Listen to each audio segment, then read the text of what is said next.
Okay, welcome, everybody. I'm Helen Higginbotham from When Black Women Gather, and this is our regular Sunday meeting, but I've decided that once a month we're going to feature Black folks who are living internationally as a way to introduce it to the rest of us who wish that we were living internationally or just never have thought about it. And also to travel, right? So it's an opportunity for us to just explore to see where other people are living, how they're living, how they're surviving, what made them go, and hopefully inspire you to think about it, and certainly to provide you an opportunity to ask any questions that you might have. So we have, I know from Panama, Damani and Ife Keene. I'm going to try not to call him Dean Keene. He was at Howard. It's hard. I try to do the Damani thing, but he's Dean Keene to me from Howard University. And then we have Naomi Bay, and Naomi is Jamaican, and she is a snowbird to Panama. It's between Panama and Jamaica. So two wonderful places. I don't know how you snowbird when you're not in the snow at all. But you're already in Jamaica, right? We love it. Sorry, that's between. That's between Canada and Panama. Oh, well, that's snow. Now that's right, cold. Right. Yes, yeah. And I don't see Inez on the call, but Inez is the person who referred Naomi. Am I Nyami? Can I just call you Miss A? Yami. No, it's Yami. It's easy. Just forget the end and it's Yami. Oh, Yami. Okay. Yes. And then we have calling in from Bocas. I'm going to actually put you guys on spotlight. We have calling in from Bocas del Toro, also in Panama, Kinea Black, and she is an American transplant there. So I'm going to put all of you guys on spotlight, and then we can just start talking about how you got there. And this is a fluid conversation that we have. And who am I missing? Okay. So what we do here is we have conversations that are just, amongst all of us, and it's just us talking. I don't know why I'm not seeing everybody. Is anybody seeing all three people? No. You're not? Okay. No. I'm not either, and I'm not sure why. I was trying to have all three of you on the screen at the same time, but I'll just keep playing with that while we keep talking. Right now, all I'm seeing is Naomi. Yeah. So what we are, okay, wait a minute. Oh, there we go. And let's see. Okay, now you see everybody, right? Yes. Okay. Yes. Okay. Many things, but technically savvy is not one of them. I don't see any of my co-hosts here today, so I'm really on my own. But anyway, so what we do here is we just have fluid conversations, and it's amongst us. Normally it's controversial conversations, so I say that, the conversations are meant to be respectful, but, we don't guarantee your comfort, but this is not that kind of conversation. This is just a conversation just for us. I hope that we have some folks on here who are Black Panamanians, because I always want to also hear from the people who are indigenous to whatever country that we're talking to, what's their experience of us in their country?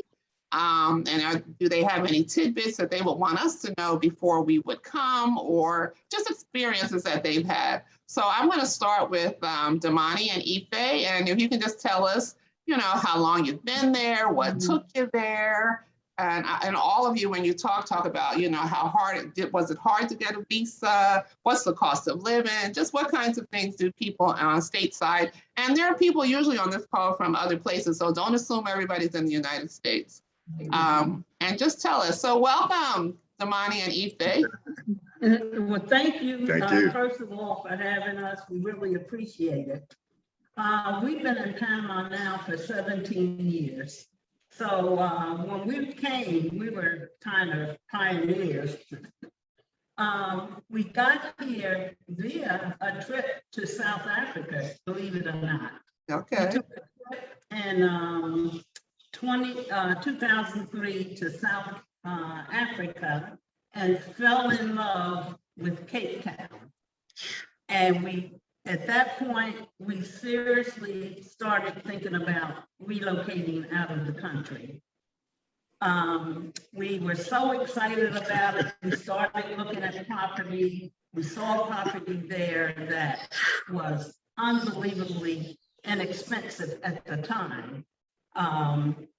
We just loved everything about Cape Town. It's beautiful. In fact, it's the most beautiful place I think I've been.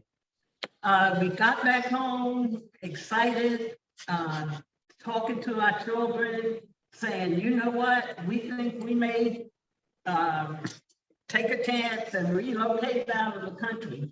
We love South Africa and we're thinking about that. And our oldest son looked at us and said, See you when you get back. So That's hilarious. I've been to Cape Town. It is gorgeous, but I thought it was a lot of racism there. I wasn't prompted to want to live there at all. So that's interesting. that really put a damper on that. So for us.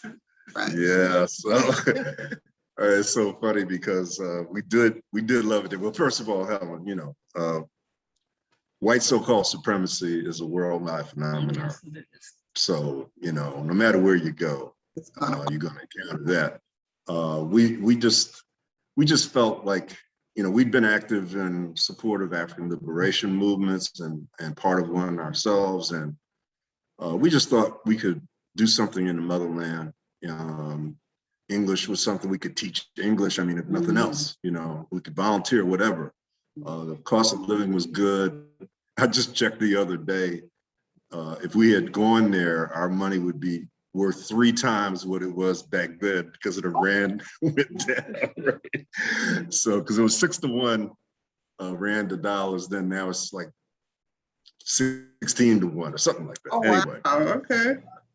So we'd have been set, but like I told my wife, it might have gone the other way and we'd have been broke. So, you know, so, and that's a good segue to say this about Panama. Panama is equal to the dollar no matter what the dollar is.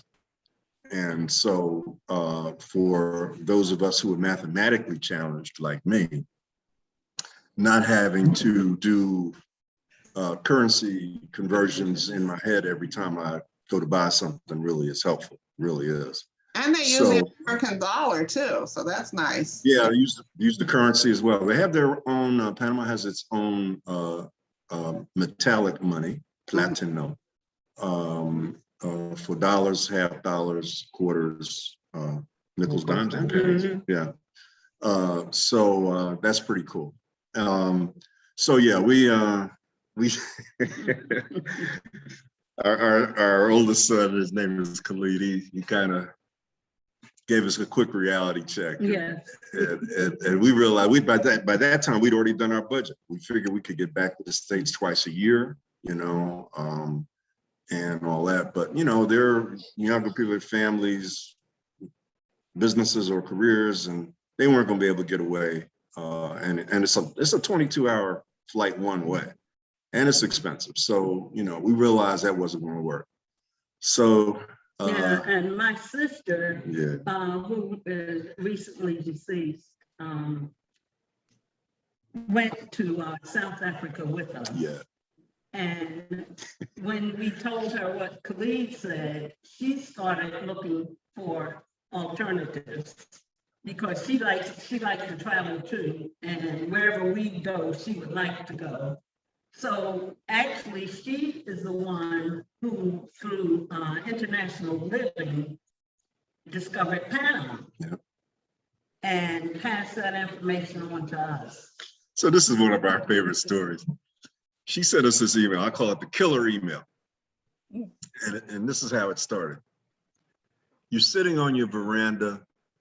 The maid has brought you breakfast in bed. The gardener is pruning the fruit trees. You're enjoying springtime weather year round. You're enjoying a low cost of living, and you're getting discounts as a retiree. And it just went on and on. And I'm reading this thing, you know, and I'm saying, because it didn't say where it was. So it gets to the bottom and says Panama. Panama? So I call her, baby, come here, read this. So she comes downstairs where I was. She sits down. I don't say anything. Just read this, baby. Just read this. So she reads. It gets to the bottom. She says, "Panama." So, and honestly, that message, except for the maid and the breakfast in bed, because we don't want to live in maid. Everything that was in that email is our life. You know, we've got fruit trees in the yard, gardener comes twice a week.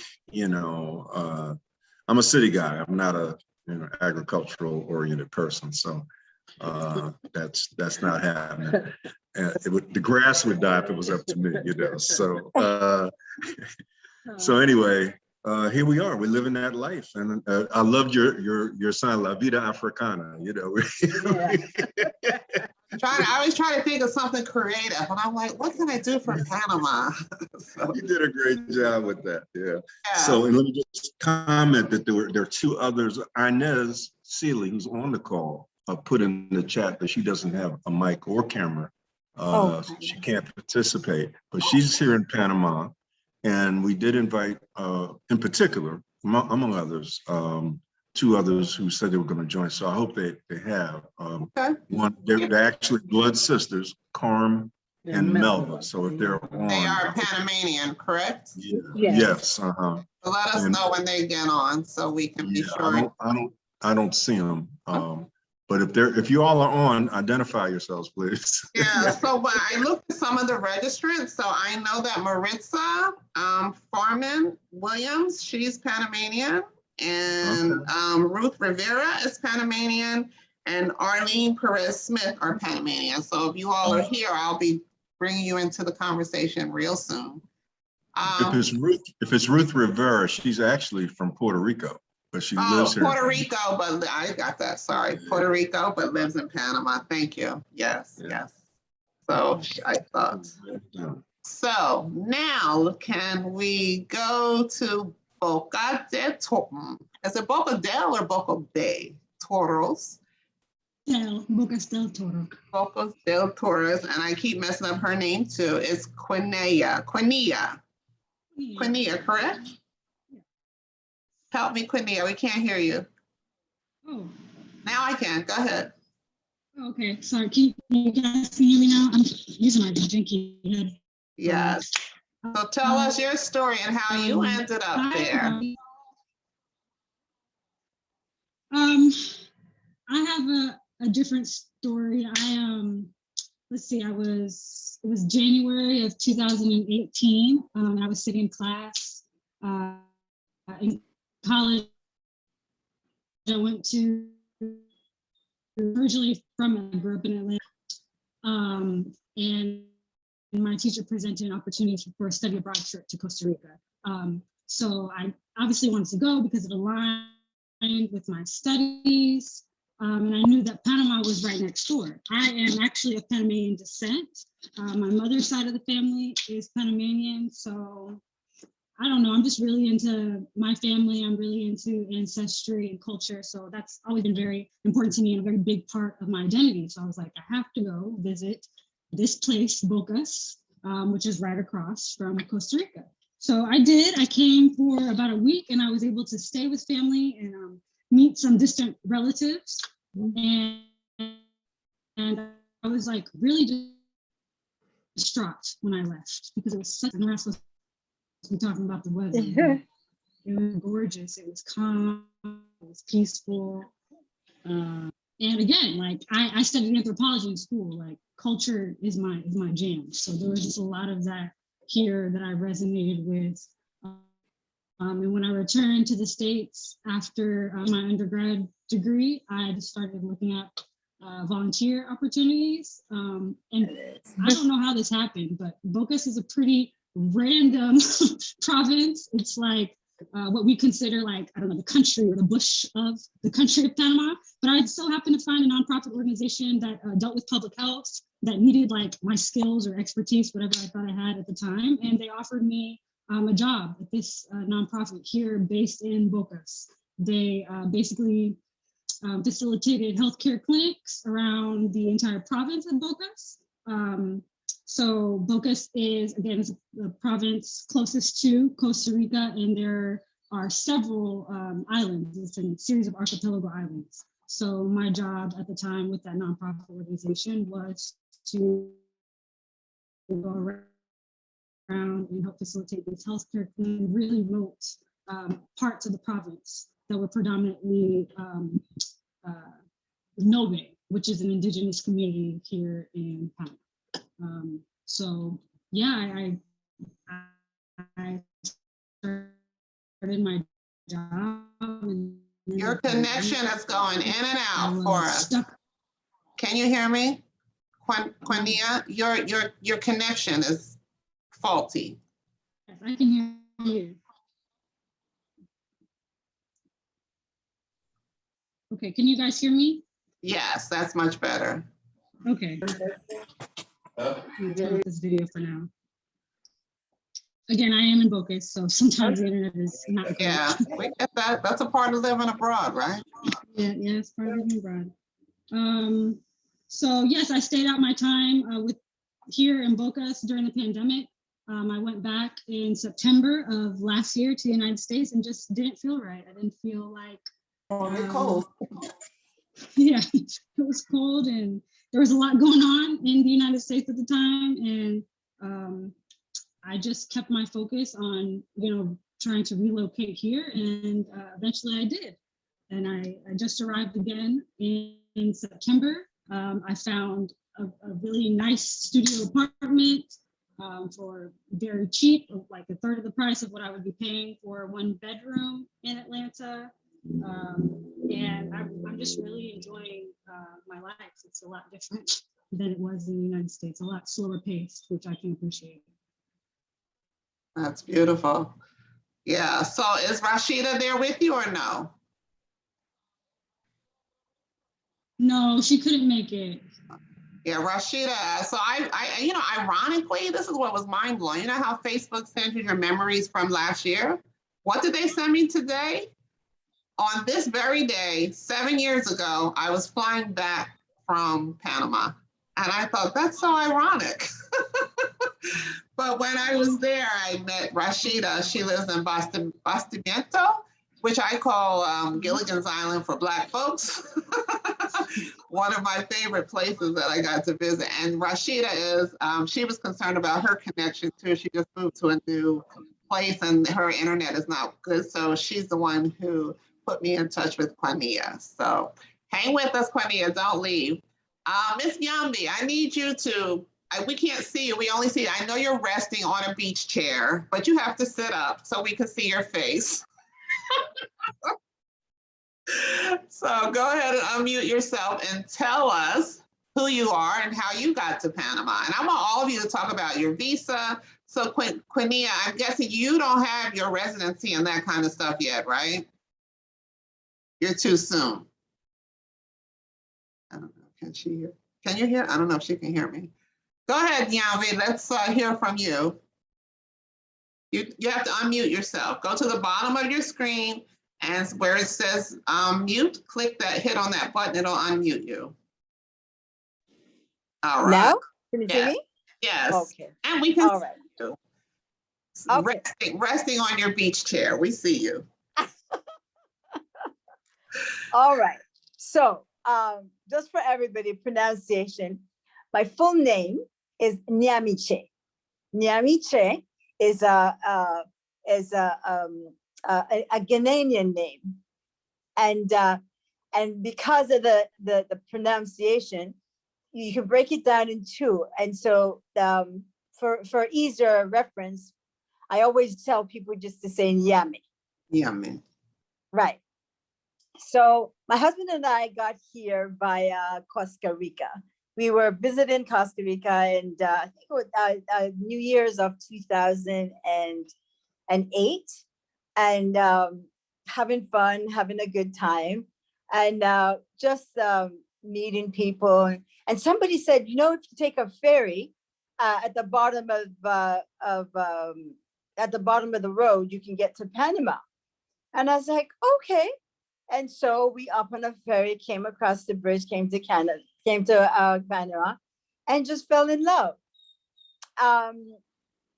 We didn't know at the time about visa status and stuff like that. We just knew right off the bat that we wanted to be here somehow, because we always think of, coming to somewhere where it's like, it's peaceful, it's safe, it's affordable, it's not too far from, from family to visit back and forth.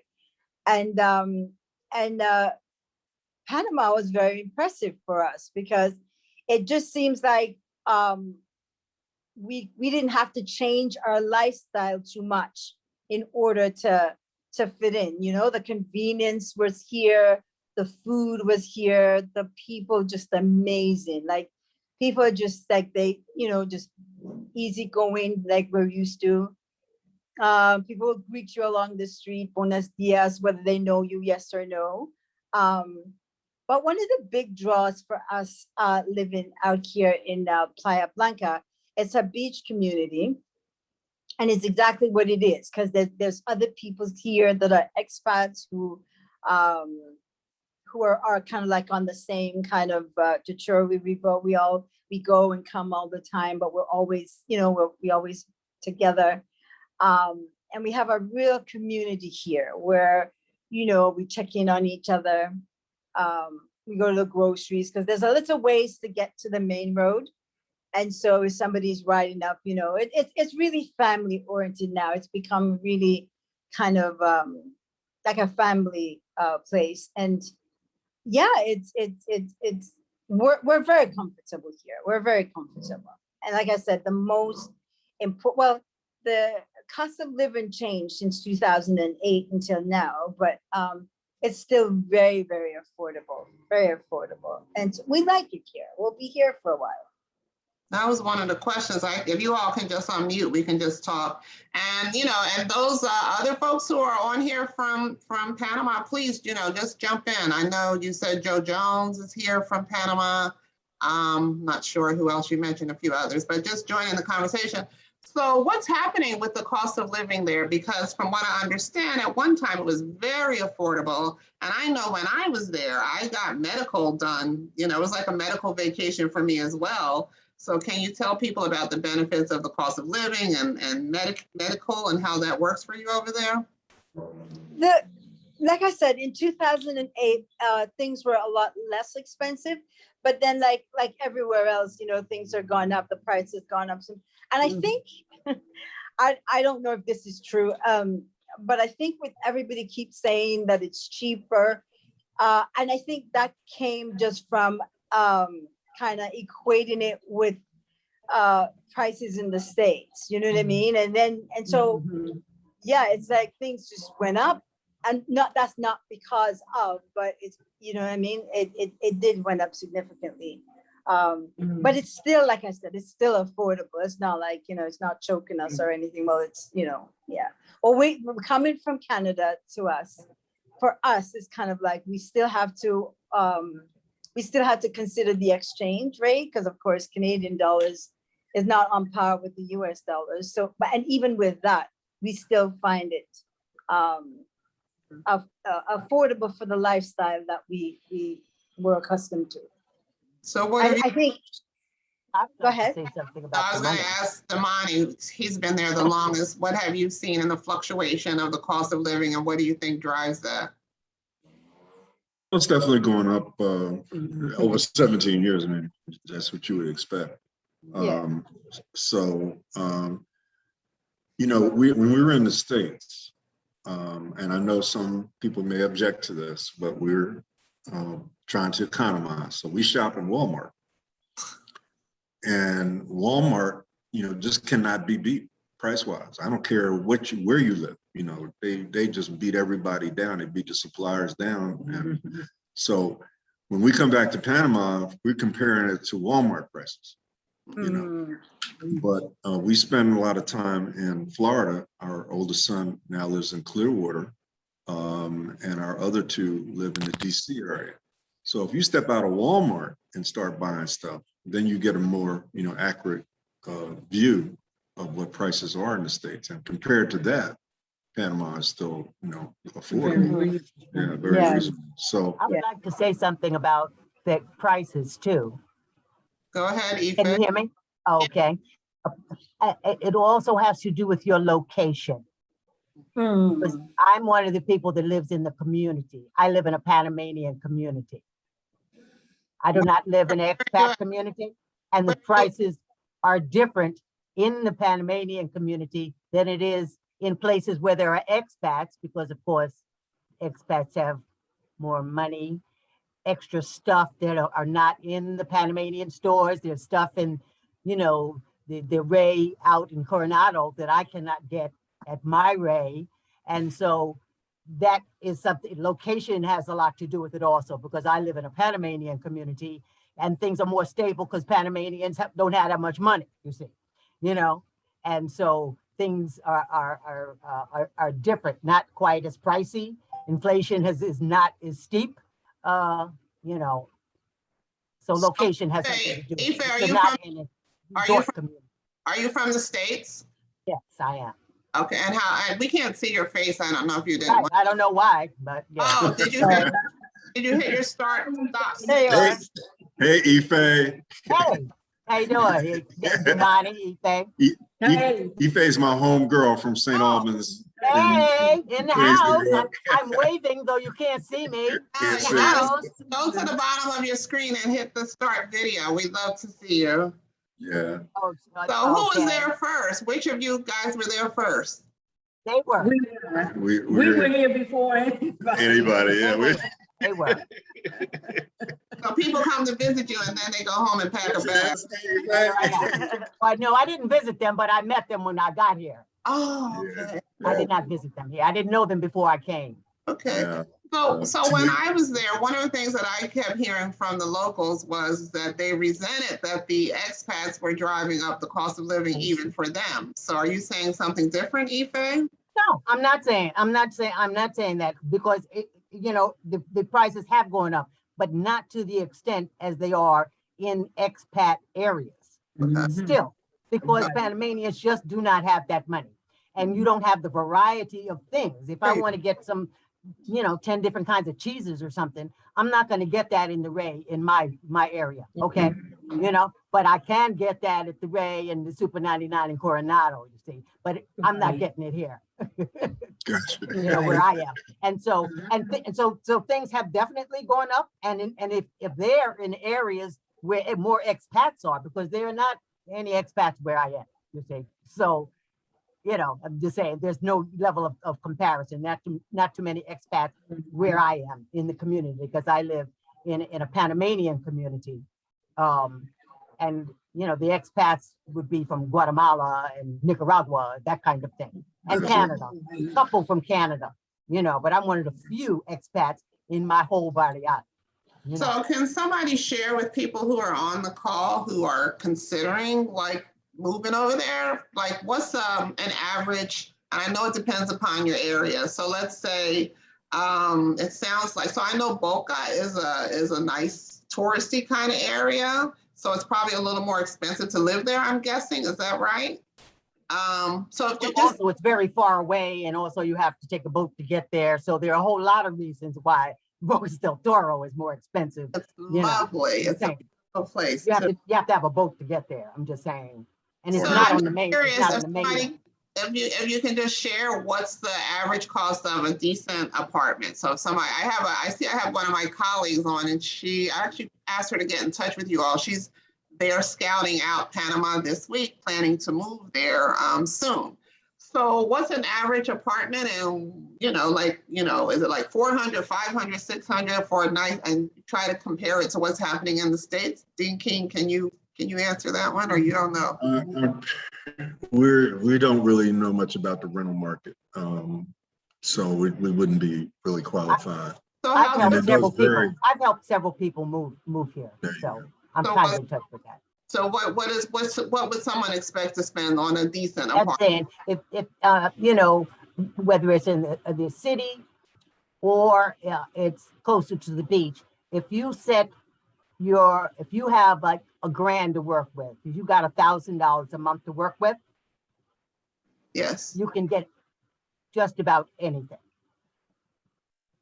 Is that Okay. top, is that upscale or is that average? I'd say even upscale, because there are people, of course, who live at the beach. I don't know if any of them are here, but they pay like $900, $1,000 for 2-3 bedroom apartment at the beach. So I'm saying that, you know, in that neighborhood, you can be at the beach, but you have to look, you know, of course. And, you know, in the city, there are apartments in the city that are a couple bedrooms and good neighborhoods. You know, if you have it to work with, and see, I don't have a grand to work with, you understand? I didn't come here with $1,000 a month to work with. But if you have $1,000 to work with per month to pay for rent, you can get much of what you need here.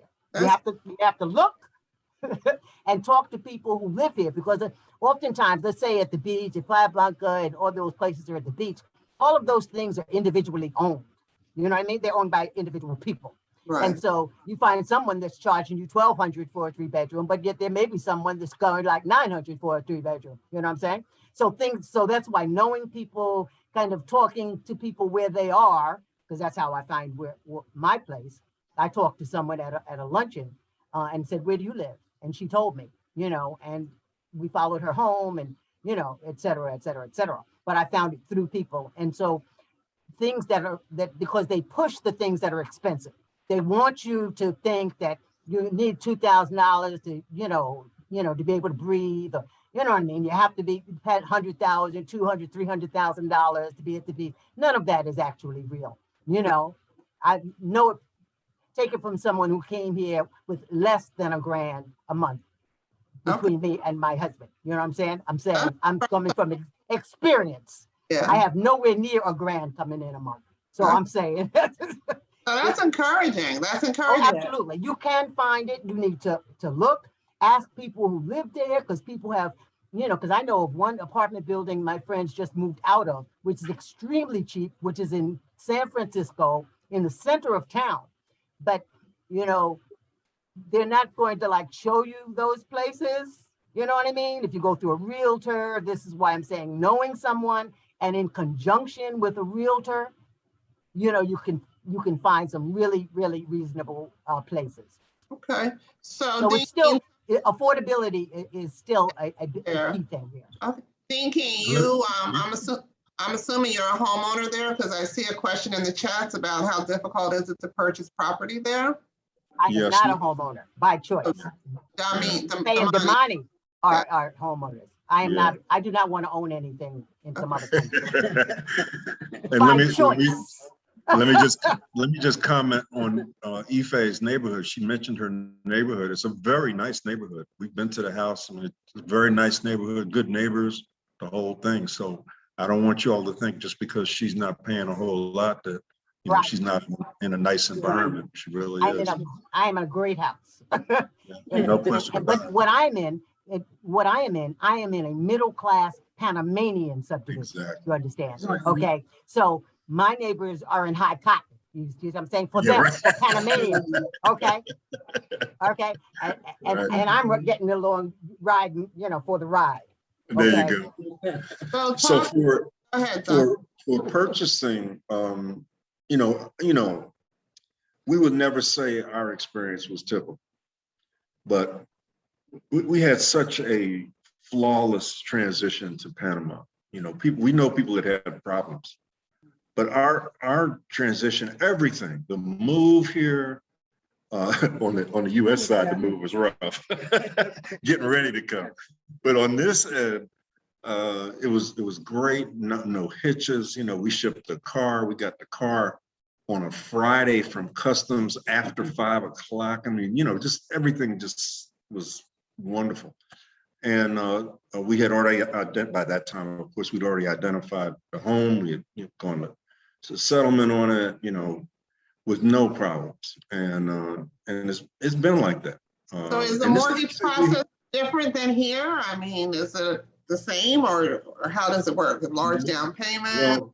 Well, let me say, we didn't do a mortgage. We sold our house in Maryland, which was about the same square footage as the house we bought here. We paid about half of what we sold the house for in Maryland. So, you know, we were good. And at that time, you couldn't get a mortgage. Yeah. We came in 2004. Yeah.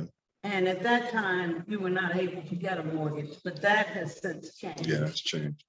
Unless my wife The is thing much about the mortgage, though, you know, the thing about the mortgage, there's a cap. Yes, 75 years of age. that's just what I was getting ready to say. And so that at 72, I'd have like a 3-year mortgage. You understand? Right. Okay. Oh, wait a So minute. whatever you, right. So you would want to get it, if you were to get one, you would want to get it in the name of one of your children in order to be able to get, yeah, I'm just saying, you know what I mean? Because Okay, for so me, when I'd you have a say, 3-year when you, mortgage. when you say a cap, you're saying that after age 75, you cannot get a mortgage? Absolutely, you cannot. Okay, so, and if you have it before then, it's just yours, correct? Oh, no, it's yours. Yeah, absolutely. So you can Absolutely. pay it after you're But 75. I'm you just saying, can't- but your mortgage is dependent upon your age. So if you're 60, you can get a 15-year mortgage because the is 75 years of age. I see. So On top. if you are 30, you know, you could get, you know, regular bill. But if you are 60, 65, 70, if you are 65, you know, you have a 10-year mortgage. I'm just saying that Right. there's a cap on the age of a person who can get a mortgage. Gotcha. So if you were wanting to do it, I would get through my son, or, you know what I'm saying, who is younger, you know, in order to get a mortgage. It will be in his name. That's good But information. there's definitely a cap, you know, on being able to get a mortgage at a Right. particular age. And then Helen, they require you to get life insurance for the mortgage. So That is so deep. they double dip on you on that one. So is it expensive life insurance? You know, it's not expensive, but it's another It's cost. an expense, but Right. It's not crazy it's not expensive. expensive at all. Yeah. So Right. Well, it wasn't. yeah. Now, I Right. don't know. Right. So we took out a mortgage for a different purpose because we were purchasing another piece of property, and so that's when we learned about that. 75 year. But talk about the health, the medical benefits and the health insurance over there. Because I first of all, let me tell you, when I was in Panama, I had everything done that I needed, and believe it or not, I went to the dentist, I went to the gynecologist, I had a pap smear for $40 for those of you who are listening, and it included I'm not a pap smear, I'm sorry, a mammogram for $40, and it included an ultrasound. You can't even get an appointment. They'll probably pay $40 for a missed appointment here.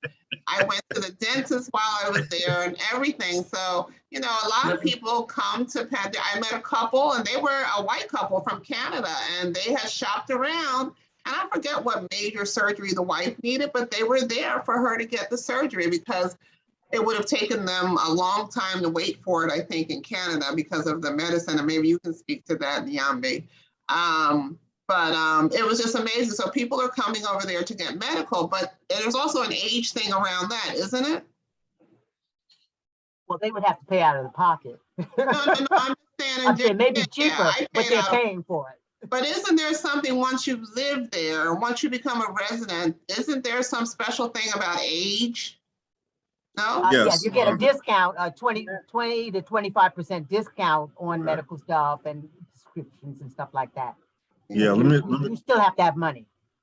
Yeah, let me just give you an example, even though it's old, but to say, first of all, that one of the benefits that Panama offers, and it was a benefit that was offered by Costa Rica years ago. They were the first probably in Central America to offer a series of benefits to retirees. They were trying to, you know, encourage people to come bring their retirement money to the economy and so on. And Panama followed later.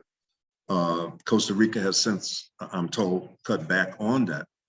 But in Panama, as Ife was just saying, you get discounts on everything. You know, if you fast food restaurants, you know, regular restaurants, everything. And one thing I like is that it's not just for for expats. It's for any person of age in Panama. So I would be uncomfortable if I was going into a restaurant and I'm getting a discount, but a Panamanian of same age is not getting a discount. That wouldn't feel right to me. So I go in the bank, there's a line for jubilados. Look at the word jubilant and think about being retired. You get the idea, jubilados, right? Yeah. So there's a line for jubilados now. That might not seem like a big thing until you go to the bank on payday. That's right. That's And, right. and there's 30 people That's in right. line. Oh, And you yeah. walk right to the front to the jubilado line, and I it's use one it every person time. ahead Every of you. time. Yeah, so that's a big deal. So What like age? it's What there- age what age do you consider retired? Oh, 55 well, for women, let me 60 let some me odd for explain men. that. Let me explain that because that's interesting. You can be retired. You can be a jubilado, or actually, let me use the right terminology. You can be a pensionado, which means you're a person on a pension in Panama at any age. So if you're 13 years old, well, that's stretching it. If you're 25 years old and you have some kind of guaranteed income, you can qualify as a pensionado in Panama and be entitled to all those benefits regardless of age. But in age, and somebody from Panama can speak to this better, they discriminate. Women do not have to be as old as the men, if I remember right, to get the benefits. 55 for women. So once you get that age, then you're considered a pensionado or a jubilado. Okay. So yeah. So it's affordable. That's great. So Naomi and Quania, do you guys want to jump in and tell us, especially Quania, because you're a younger person on this call. Let's hear more about your experience there. Is your apartment affordable? Can you hear? Yeah, yeah, I can hear you guys. I'm gonna keep my video off so I can have better service. Thank you. But I wanted to speak to the medical side of things. I worked with a medical nonprofit, so I really got to see a lot of the system that was in place, at least here in Bocas. And I'd like to continue to speak to Bocas as being what I consider like different than the rest of the country, just because it is a series of islands. It's smaller.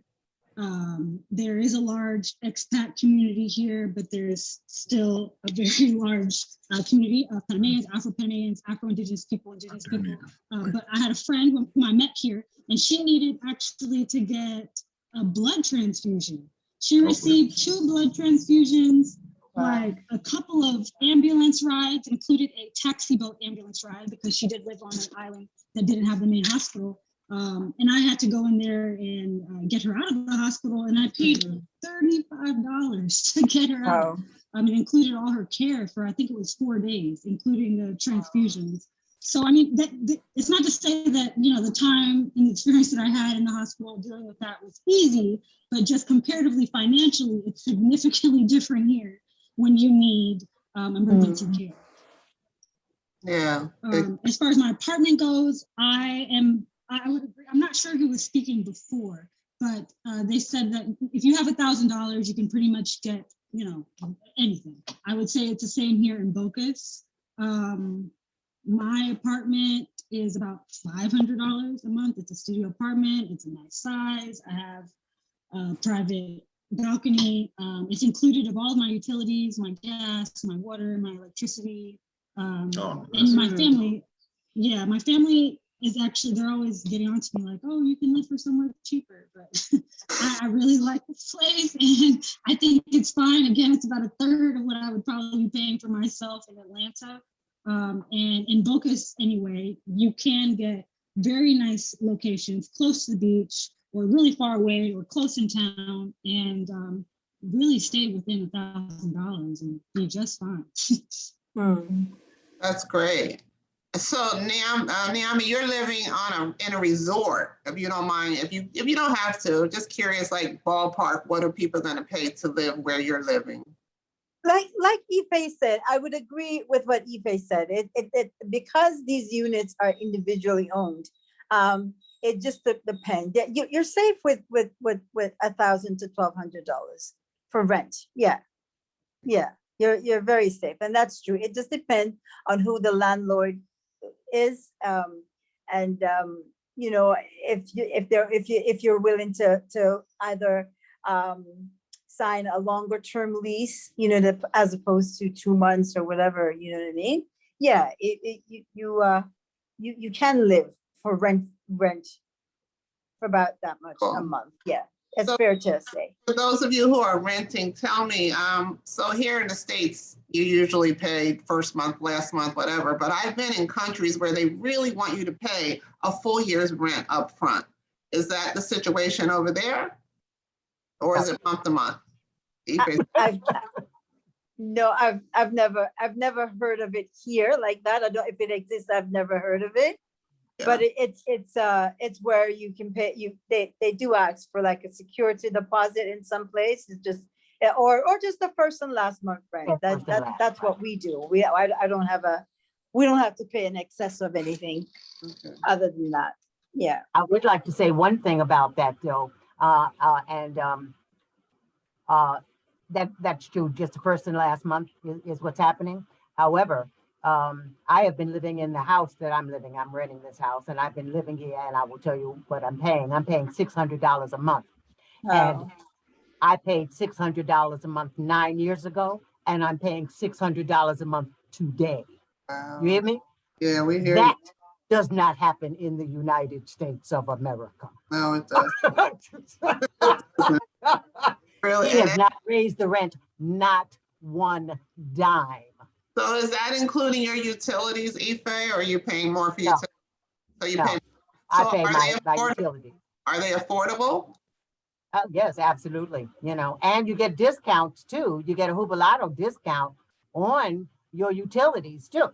You know, on your water and your electricity, you get a discount on those things, and the trash too. You get a discount as a jubilado, and so very, very affordable. So those somebody is asking about, it sounds like at least 3 of you all are retired. So if any of you who can speak to, you know, what's it like if you're not retired and you have to continue work? And how many of you speak Spanish? Do any of you speak Spanish? And is it a hindrance to living there? Damani? I would just say that I would encourage anyone who's thinking about living here to try to learn some Spanish. Yes. All we did was hire a tutor just before we left the States. I think we had about 10 hours of instruction. And the most important thing she taught me especially is communication will occur. Mm-hmm. Yeah. And we bought some books. We bought one called, what was it? Spanish for Gringos or something like that. And just common sense kinds of things, you know. So Spanish has, you know, is the language here. A lot of people who speak English more in the city than out where we live. A lot of the professional people, the lawyers, the dentists, the doctors, and so on, speak English. Not all of them. And so it's important to know a little Spanish. You need to ask, you know, ¿Dónde es el baño? You know, where's the bathroom? You know, you need to know these things. You know, that's important. Who, what, where? Who, what, where, why, when? Kind of thing. You know what I mean? Where am I? You know, never ask why. Never ask why. Well, whatever. Almost. Okay, you know, right. So, Fania, you're the one. You're working over there. How difficult? I know you said you were offered a job after your. You were there for an internship or studying abroad or what have you. How difficult do you find for other folks who are looking for work there? What do you recommend? So in Bocas, besides it being a heavy expat community, it is more heavily touristic. I think Bocas del Toro brings in the majority of the tourism funds to the country. And there's a lot of backpackers. Yes, a lot of backpackers come through here all the time from Europe, from Latin America. It's the hub really as you're traveling through Latin America. So in my experience, I think that the minimum wage is like $3. So people here, especially $2. just $2.21. $2.21. Right. Yeah. And it ranges according to where you are. I just looked this up just 3 weeks ago. Wow. And it ranges. It's from That's American 170 dollars. to depending.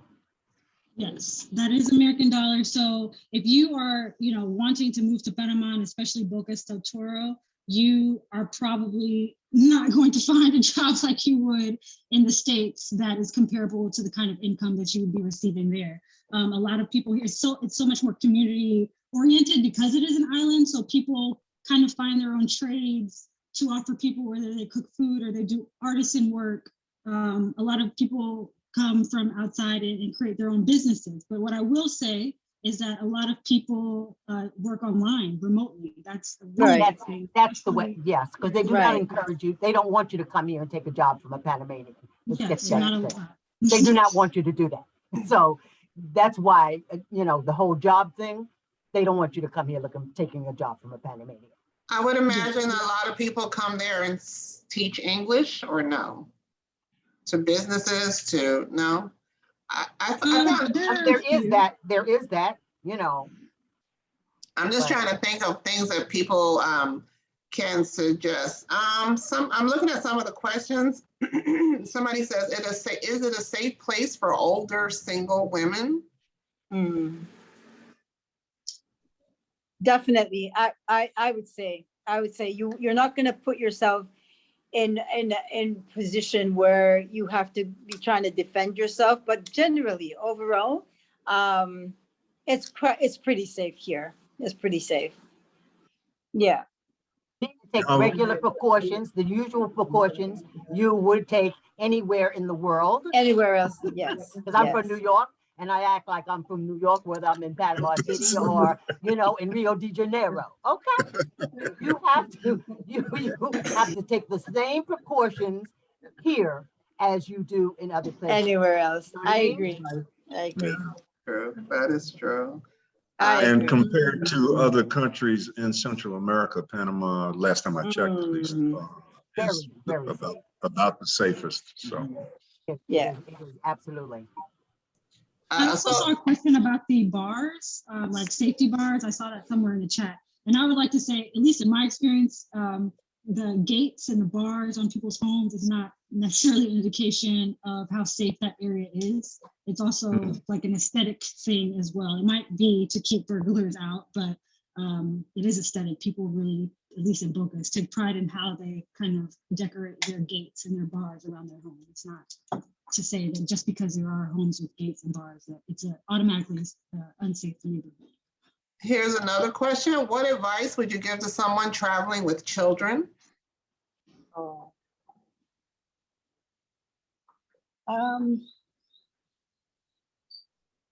Yeah, I think with the kids, that would be a little bit more tricky, because then you'd have to, think about school and Schools and stuff. yeah, and stuff. Yeah, it would be a little bit more tricky. Not that it can't work, but yeah, you would definitely have to think about the transportation, getting them to school, and the language, and yeah, it's something that they would have to research and make sure that that's taken care of before they move. Yeah, I can tell you, Raquel, my friend lived in, I think the name of the town was Gorgona. Is that right? Gorgona? Right. Yes, that is a place. Yeah. And she had her son with her, and he was enrolled in school. So I can certainly put you in touch with her, and she can give you some advice on how she found the school and all. I've got a friend too in the city. I've got a friend in the city, Michelle, who, she lived in the city, and she brought her son. And, I can get in touch with her and, pass on so she can discuss those issues. There are definitely people who come and do it successfully. Yeah, absolutely. Myra, I see that your hand is up. Do you have a specific question? Myra, Not a question, I had a comment. go ahead. First, I wanted to say I apologize for being late. I was in another call. All right. I was hoping to find out how things had changed since my brother lived there. He lived there for 8 years, but it was back in the late 60s, early 70s. And when you were just talking about, excuse me? Everything has changed since the 60s. Okay, so, well, it probably, you know, but what has changed, because he went there, when someone was speaking about jobs, he went there for a job because of a job. He was a X-ray technician. So he worked in, I guess, hospitals there, and their child was born there. They only had one, and she was born there in 1970. So she's pretty old now, but I was just wondering how things had changed, because they were there for so long. Well, 8 years seemed like a long time to me, not to see him, you know, but or to see the daughter, just to see pictures of my niece. And so how do you pronounce it? Ife. Ife, okay. So could you share with me some of the things that have changed? Because they seem to really like it there and never had any complaints or anything. I'm saying that what's happened is that it's become more prosperous, okay? And some of the things that, and in terms of the whole X-ray technician, there are some fields that are deficient here, because my brother was an X-ray technician as well. And when I was reading up on jobs, if there's an area, like in some of the medical areas, like the X-ray tech, where they need people, that's why he could come here to do that particular thing, because they needed people in that job. That's and so people do that. That's why that was possible, you know. And so, and then you can, of course, you can always come because you were requested by an organization, you know, or that kind of thing, because they had the kind of vacancy that they needed filled in Panama, you know. I'm thinking it must have been a more attractive salary back then than here in the States too. But the thing is, they wouldn't get paid at the Panamanian rate. They would not be getting paid at Panamanian. No one gets paid Panamanian rates because we can't live. Oh, okay. Okay. So they would be $2 an hour. Hello, I don't know, but you know, they would be paid at the rate of the wage, you know, commensurate with US. The dollar and US value. They would not be getting a $2 an hour, you know. So I'm still wondering why he and his wife decided to go there and have a child. Jeez, but anyway, thank you. It's a very peaceful place. The people are very nice. The weather is good. There's a whole lot of places for you to be here. Let me ask the difficulty of getting there and getting back. Okay, thank you, Myra. We're going to move on. Tell me, are any of our Panamanian, Black Panamanian friends online? Do you see them? Maritza, you're Panamanian, right? Maritza? My whole, I'm listening and I see that a lot of people have moved from the US or maybe were born. I came to the US at 15. Okay. And even though I go home and visit regularly, I am here in the US. My children are born here. I got married here, went to college here.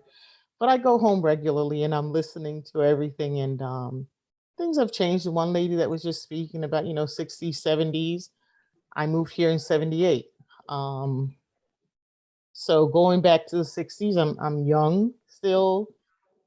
It's the people are still the people. I mean, that's one thing that has not changed. Very community oriented, everyone is a neighbor and a friend. Which is what I love about the minute I land and smell the air and hear my people talking. It's just like you're transported. It's like I never left. Some things definitely have changed. A lot of things here I'm listening to, and it depends a lot where you're from. I was born and raised in the city of Colón. That's what I wanted to talk about. The other side, as we call it, from the capital city. And that's where there was a great West Indian community there. My great grandparents, I had from Cuba and Jamaica, Barbados. We had family from all over. So English was always spoken. And at one point that changed where the country was moving away from it. I was visiting and my mom was warning me, don't speak English. I don't want you speaking English. I'm like, they'll just find me dead somewhere because that's, I'm talking and whatever I want to talk. So that was the American part coming out now because you're here and you have rights to do X, Y, and Z. But so things have changed and now it's sort of turning back. I have cousins there that understand English but don't speak it, that have moved away from some of the things that were more West Indian. But they still do all the cooking and the dancing, of course. The culture is so rich. And that's one thing that my children all love. We listen to all sorts of music. And my younger ones, people that are older than myself even, are amazed that, oh, why do you know those singers? What do you know about that? Because we listen to everything, we dance to everything. There's just an inclusion about cultures and loving life that exists at home that has never left me. And that I somehow have managed to pass along to my kids who have not visited as often as I have. So as I said, I'm going back for Christmas, my first Christmas, not my first visit, but my first Christmas since '82. I can't believe. Wow.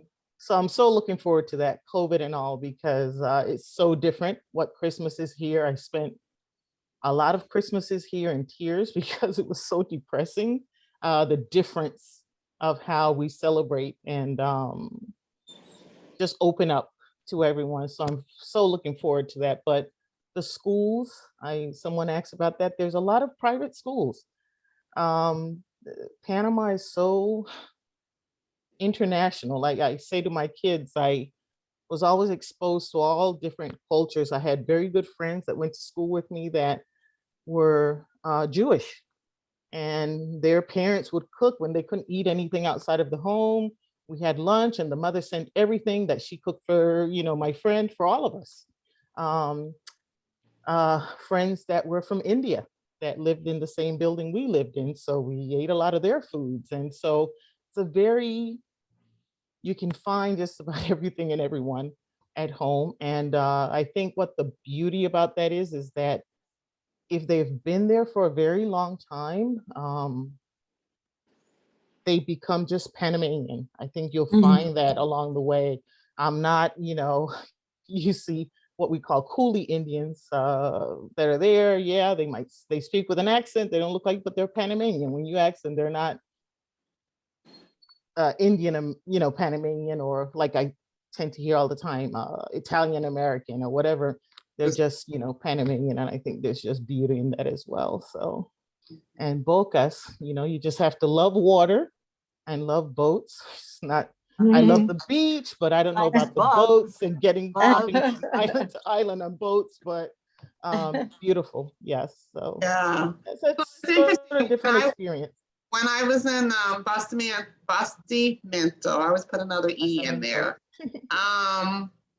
It felt like I was in Jamaica. Everybody spoke English. And I kept trying to speak Spanish and they're like, why are you talking Spanish? I'm like, cause I want to practice. They were like, whatever. What was interesting to me though, is when I was on the mainland in Panama City, not everybody spoke English. So, they would give you the impression that the more literate, the more skilled, the more educated people live in Panama, yet they didn't speak English like the folks did in Bastimento.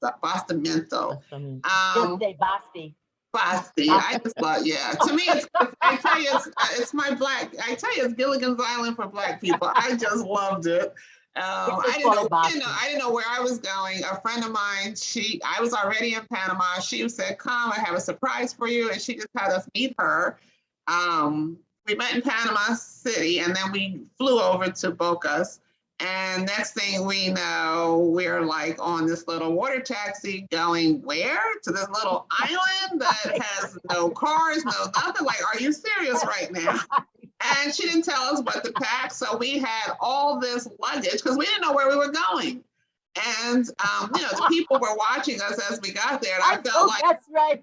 I felt like Lovey from Gilligan's Island. You have all this luggage, and these people are like, "Who are these people?"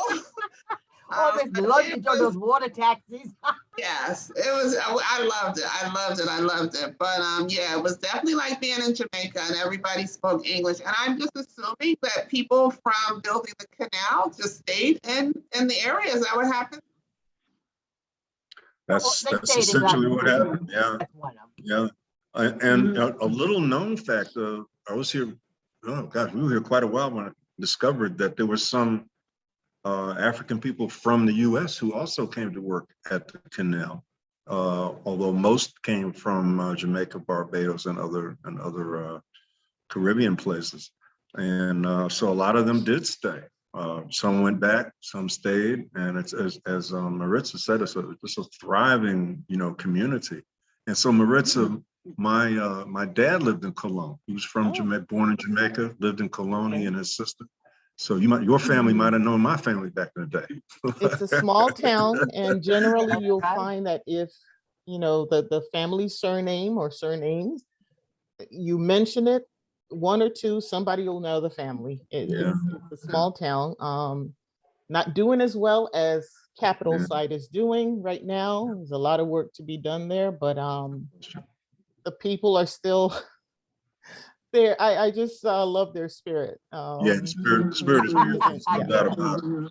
No doubt about it. Cologne was known as the Pearl of the Caribbean, and we hope to see it shining that way again. Yes, soon. exactly.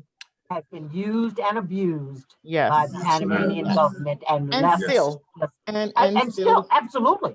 A lot of the money from the canal, most of it comes to Cologne, and regrettably, it's not staying there. That's right.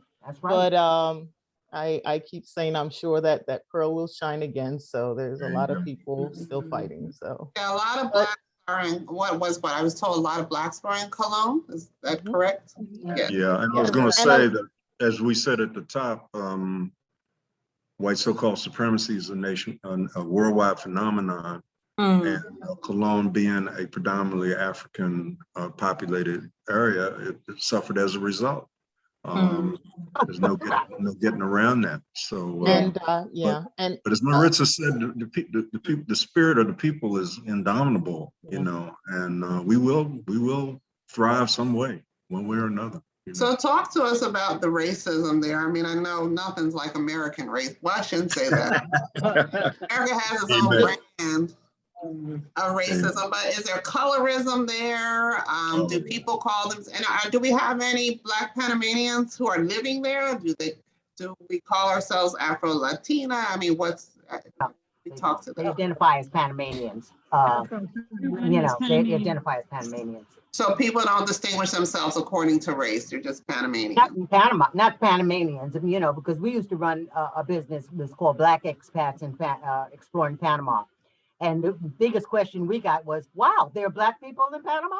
You know what I mean? Because Panamanian Black people don't identify as Black. They just identify as Panamanian. And there's no box. And basically, in most places you go, people identify by their nationality. There's no box to check to say I am Black with, Hispanic, ethnic back, and that's most places outside of, I think, the U.S. for the other places that I've traveled. Not all, but racism exists. I cannot. You don't want me to go into the whole following you around the store routine. I've been followed around the store. I've had to curse out many a Panamanian, because they were harassing me, so absolutely. And I've confronted that in places that I've been shopping for 5, 6, 7 years. All of a sudden they following me around. I was just going to say, did you find that to be the case when you first got there or more recent? Well, I don't know. It was kind of sprinkled, perhaps more later than earlier, because I'm saying this place that I shopped for years and years and years, was in Caledonia. you know, right there by Cinco de Mayo. You know, it's a thrift store, you know, and I had been shopping there for years because, you know, Dwight, you know, Ife and Damani, Dwight's apartment was right off from there. And yet this had to be maybe 4 years ago. You know, I went in there and the woman just followed me around. She was like, she was my damn shadow. You know what I mean? And, but I didn't say anything to her. I just kept moving around. So she'd keep having to move around. But I talked to the manager, who I know because I wrote checks and we had a whole US conversation several times. When I saw him, I ran it to him and I told him I didn't appreciate it. And I understood exactly what was going on, you know, and if it ever happened to me again, I would never come in that store. And I was the kind of person that I can drop $100 in a thrift store. You know what I mean? I can drop 100 in a thrift store. So do we have any Black Panamanians on the call? I know Ruth Rivera. I know she's Puerto Rican, but she's a Black. I think she's gone though. I don't see her on the call. She was here a minute ago. I just wanted to hear about that experience there. And also, if you all can talk about what is the community? So do you have, most of the calls that we've done, the Black expats tend to have like their own community amongst themselves so that you can reach out to one another. And how do you commune? Is there a community within the, you know, Black Panamanian? What's your relationship with Black Panamanians there? Our experience has been, you know, very positive. And, you know, as Helen mentioned, my wife and I both are Howard alums. And one of my former students came to Howard from Panama. And when we got ready to move to Panama, he and I had stayed in contact and I told him we were coming. And so he put me in touch with his mom, who is indicated she would be on the call, but I don't see her. And, you know, she's a professional author, was the head of the English department at the University of Panama. And so we had a very nice entry point into the Afro-Panamanian community in Panama City. And that was just great. So I want to differ from my other colleagues. And, you know, I'm a Pan-Africanist, so maybe it's just, you know, like attracts like, but the Black Panamanians that we're in touch with are very much Black and identify as such. Have written books on the subject. There's an organization called SAMAP, which is the Society of Friends of the Afromentilian Museum, which is a great little museum. Somebody asked in the chat about places to visit. If you're interested in the Black history of Panama, #1 stop once you get off the airplane is the Afromentilian Museum, which tells the story of the people who came to Panama to build the canal. But anyway, my point is, that's a very active group that's involved. There's a couple of other groups that are organized around the issue of African descendants. And somebody with Spanish can help me out here, but Afrodescendientes, I believe is correct. In fact, in 2022, there's a mission coming from the continent to Panama of kings, queens, and chiefs, to as basically a pilgrimage, and also to apologize officially for the complicity of people on the continent with the system of African enslavement. So there's a lot happening on that front. The other point I would make is that it was just, oh gosh, now I've forgotten, within the last few years, the census that was done was the first time that most of the Central American countries had included a racial category. And so there were a certain percentage of people who did identify as Black, but in former Spanish colonies, they have a different approach to race than the British or even the French or even the Portuguese. They all had a little different flavor to it. And in Spanish and Portuguese especially, assimilado was the way to go. And so if you were lighter skinned, if you got an education and you were allowed to assimilate into the society more so. And so people did not yearn to be considered African. And so you find that, but that I see it has changed and is changing. And people are much more likely to claim their African ancestry than they might have been in the past, if they, look like me, for example. So, so I think that's a positive sign in my view as a Pan-Africanist. When I left Panama, I went straight over to Colombia, and there was definitely a strong presence of proud Afro-Colombian people there. I probably didn't, I don't know, I don't think I mixed well, I didn't mix enough with the Panamanian community to know what the to get a feel for what the indigenous folks were doing. Arlene is gone as well, because she is a Panamanian she's living in North Carolina, but she was a Black female Panamanian, but she's gone. So I don't know if there's anyone else on the call who is, I know Maritza is Panamanian, and thankfully she's, very in tune still to, what brought you to the States when you were 15? You said you came when you were 15. My father was in the military. And for years, my mother refused to travel with him. So we were always staying home. And he put his foot down around then and said, that's it. You guys are coming with me. And we came to Fort Dix, New Jersey. All right. When I say it's total shock, I don't know that I'm still over it, but it was, quite a shock. Totally different. Panama to New Jersey. Yeah. Good thing you didn't go to Harlem. Juania, you said you have family who's there. So your immediate family is where? In Atlanta? Yeah, my immediate family is still in Atlanta. I was born in Florida, so I have family in Florida. But when my family immigrated from Panama, they went straight to Brooklyn.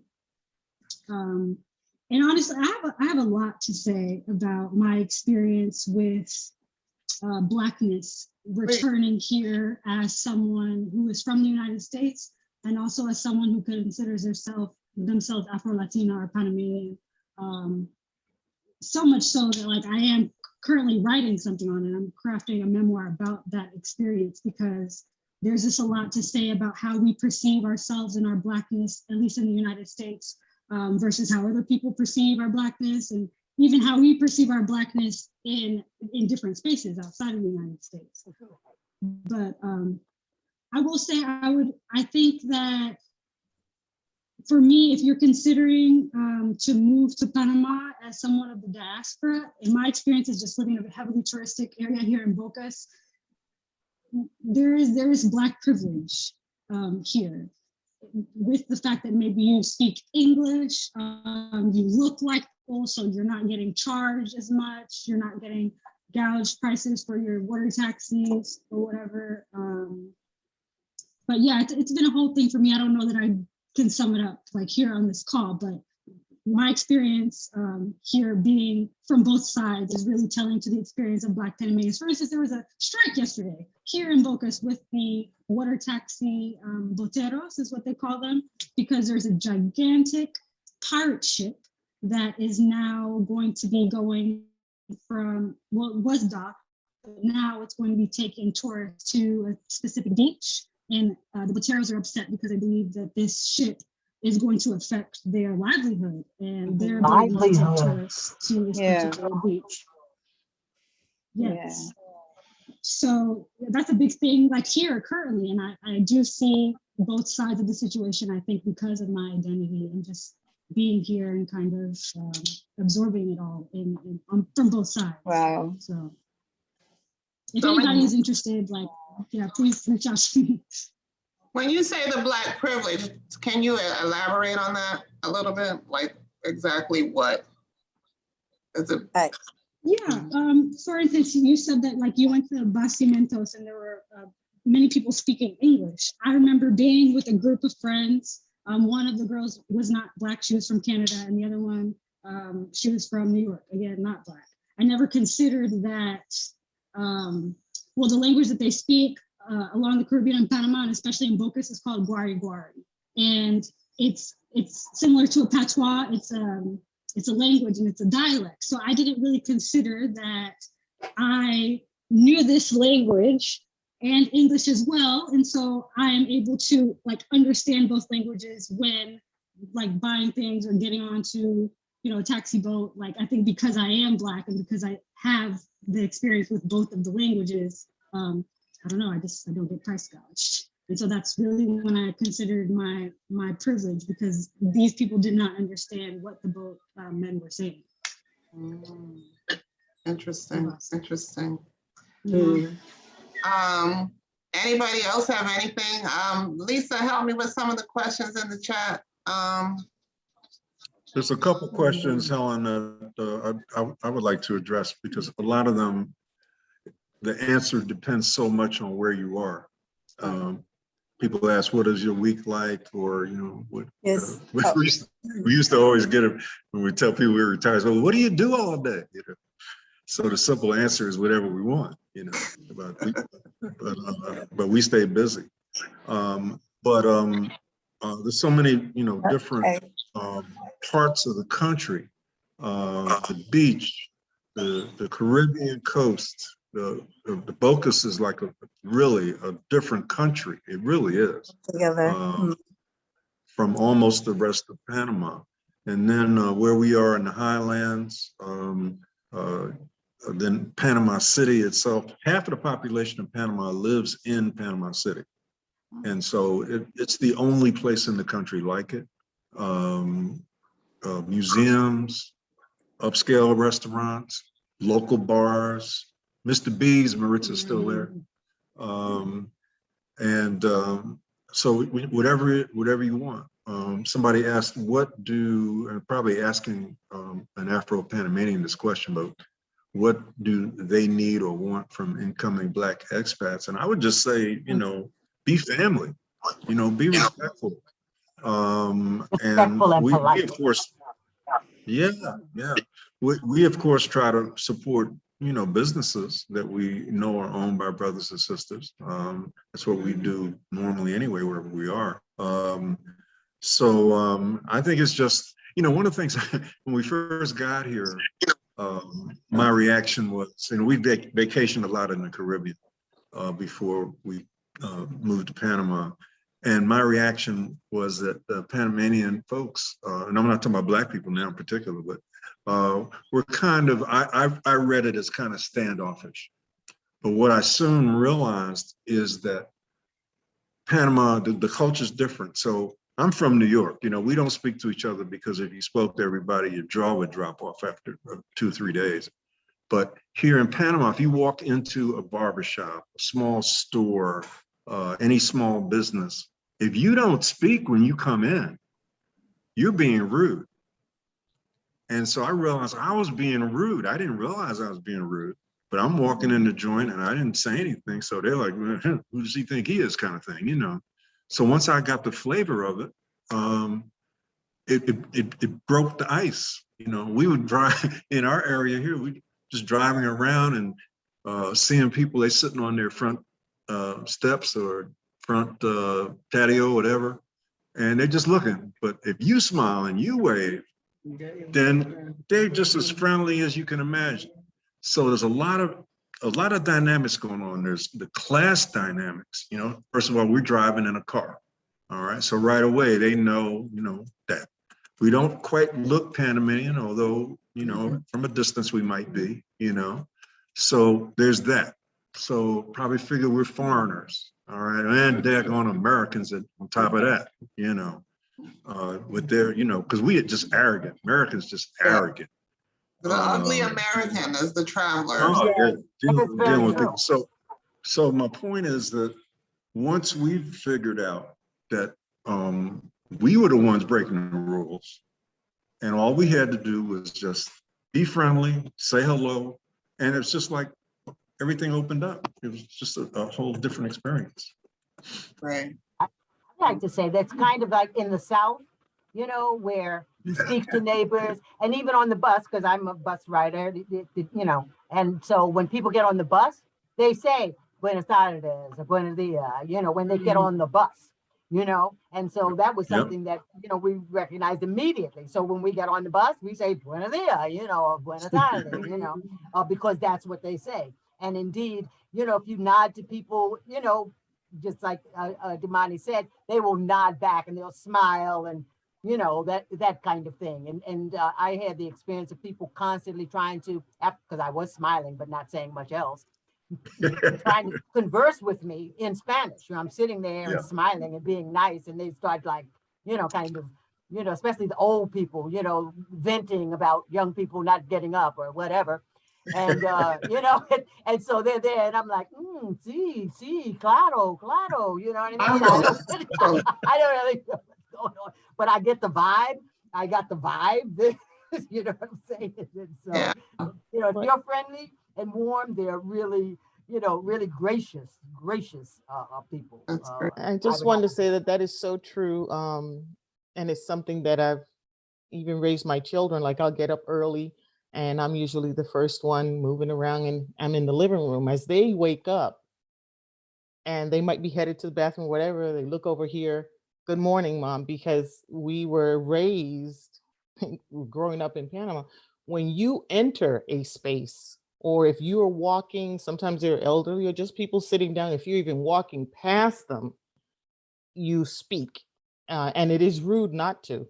And I have a sister that would tend not to do that. And my mother always would, you know, she would hear about it and think it's like, I raised them both the same way. Why is she like that? You know, but it's rude, and it falls back to that mother. It's like, you know, what kind of kids is she raising? So you are expected to speak and say good morning, good evening, whatever it may be. And it is rude not to. Yeah. So I know that I heard Cornelia say that she's writing a book, but I know that Damani and Ife have written a book. So can you tell us like what it's about? What made, you know, was it being in Panama that prompted you to write it, or just tell us a little bit about, introduce us to your book, please. Wow, thank you. First of all, it needs to be said that Ife had already written a book before we came to Panama. She was already semi-retired. No, okay. Talk about Glenda. Her book is called Cancer of the Spirit. Very, very powerful book. But when we got to Panama, I had always been interested in my family's history, and particularly my dad's.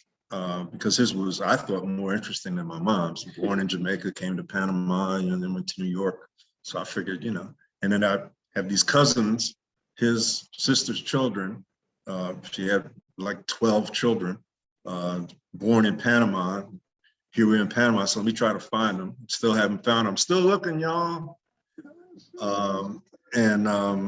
So I started researching, and some Afro-Panamanians were very helpful, trying to help me to find my Aunt Blanche and her descendants.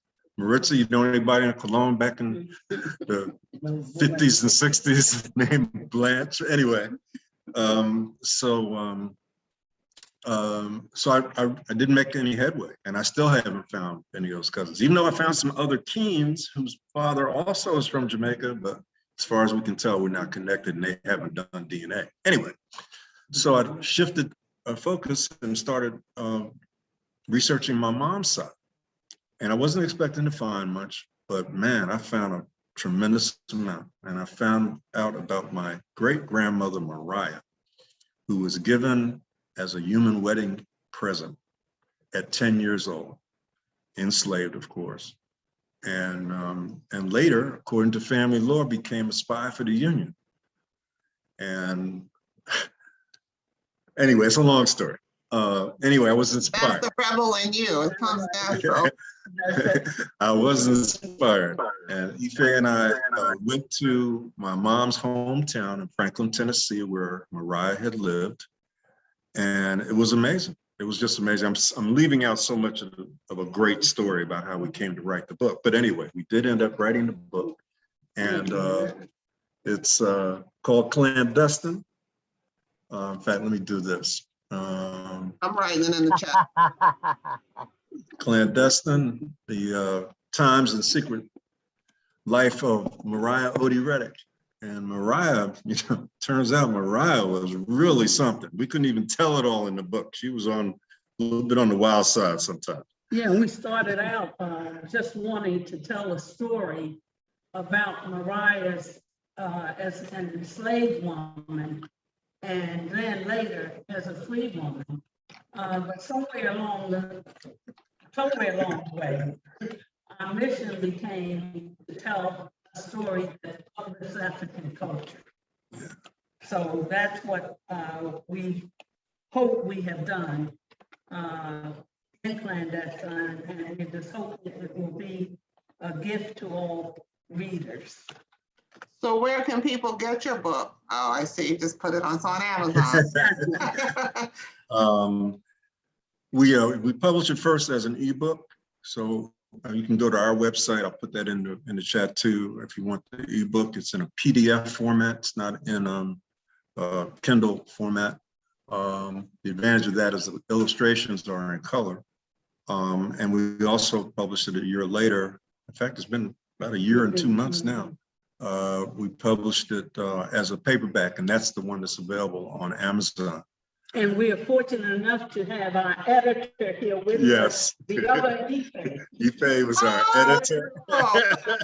Special. Did a great job. Yes, it did. Wonderful job. Absolutely. So as Ife said, it ended up being a saga. We didn't start. We were going to tell a simple family story. Right. And it turned into a saga. So, the story spans 3 parts of 3 centuries, 3 continents in the Caribbean. And as Ife said, we uplift African culture. History's been used as a weapon against us. Our history's been lied about, been omitted, distorted, and other people have stolen parts of our history to claim as their own. And this goes back to ancient times. It's still going on. Right. And so our Clandestine is just our own little small, meager effort to try to correct the record and to give some perspective from an African viewpoint of events in world history. We addressed the Moors in Spain, the Haitian Revolution, all of what happened. What did you say, Ife? The Indians, the Native Americans, and the Yes, Blacks. the Native American and African alliances in the U.S. South, Spanish Florida, all of that, Civil War, so it ended up being a lot longer than we anticipated. Sorry about that, Ife. Well, it started longer than it ended, though. That's true. That's true. That's true. We did have to cut it down. Probably would have been 2,000 pages, but it's only about 275 pages. And then we have a epilogue. We have verifications on our website to back up. Because listen, y'all, a lot of you may read some parts of this book and not believe it. You're gonna say, that didn't happen. That's the fictional part.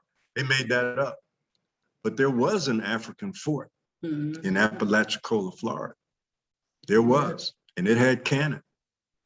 And the Africans and the Native Americans did fight the Americans there. And General Garcon was in charge. So these are aspects, as we call them sometimes, nuggets of history that have been denied us as a people. Yeah. And they were denied us on purpose. It wasn't just accidental. We all know this. We all know this. It wasn't accidental. And so part of our mission has been to bring those events, persons, and actions to the surface and highlight them. Because, you know, I'm so old, and I don't think this is true as much as it was when I was growing up, but our ancestors were depicted as being docile and compliant and happy in enslavement. And we all know now that that's not true, but we still, many of us don't realize how deep that really was, how deep the resistance was. And so our story is one of resistance and resilience. So I really, you know, listen, y'all, this is a labor of love. You know, it was a struggle. Trust me when I say that. How long did it take you to write it? About 5 years. Cool. Helen, I was interrupted because I was elected a trustee at Howard during that time. So I had to divide my time. But years, and really decades of reading, several years of serious research, and 5 years of writing. And that's interesting because it wasn't the story that you set out to tell. So that makes it fascinating too. Yeah. Really. I'd like to say something about the book also. It really encapsulates so much of all of our stories, you know, in terms of what happened to our people, elements of experiences that any of our people could have experienced along the way, you know, and so many of us, you know, when we were reading it, saw elements of our own story. So it really was more of like, you know, it was their story, but our story is in there as well. It's all of our story, because some version of that was experienced by all of us. Yes. You know what I'm saying? Some version of what was going on in that book, what, you know, touched on, because my people were like Native American. I had the whole Native American thing. And so, you know, seeing the history, because the way they blend the history, you know, and the fictional and the historical is really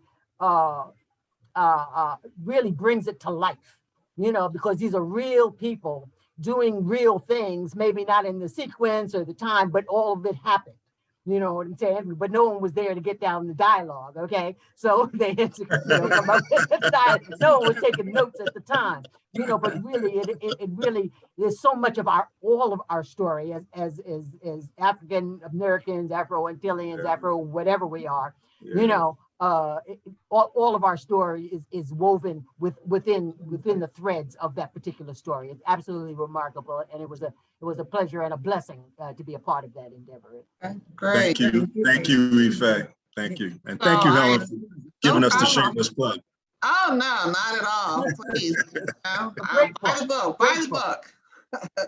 And so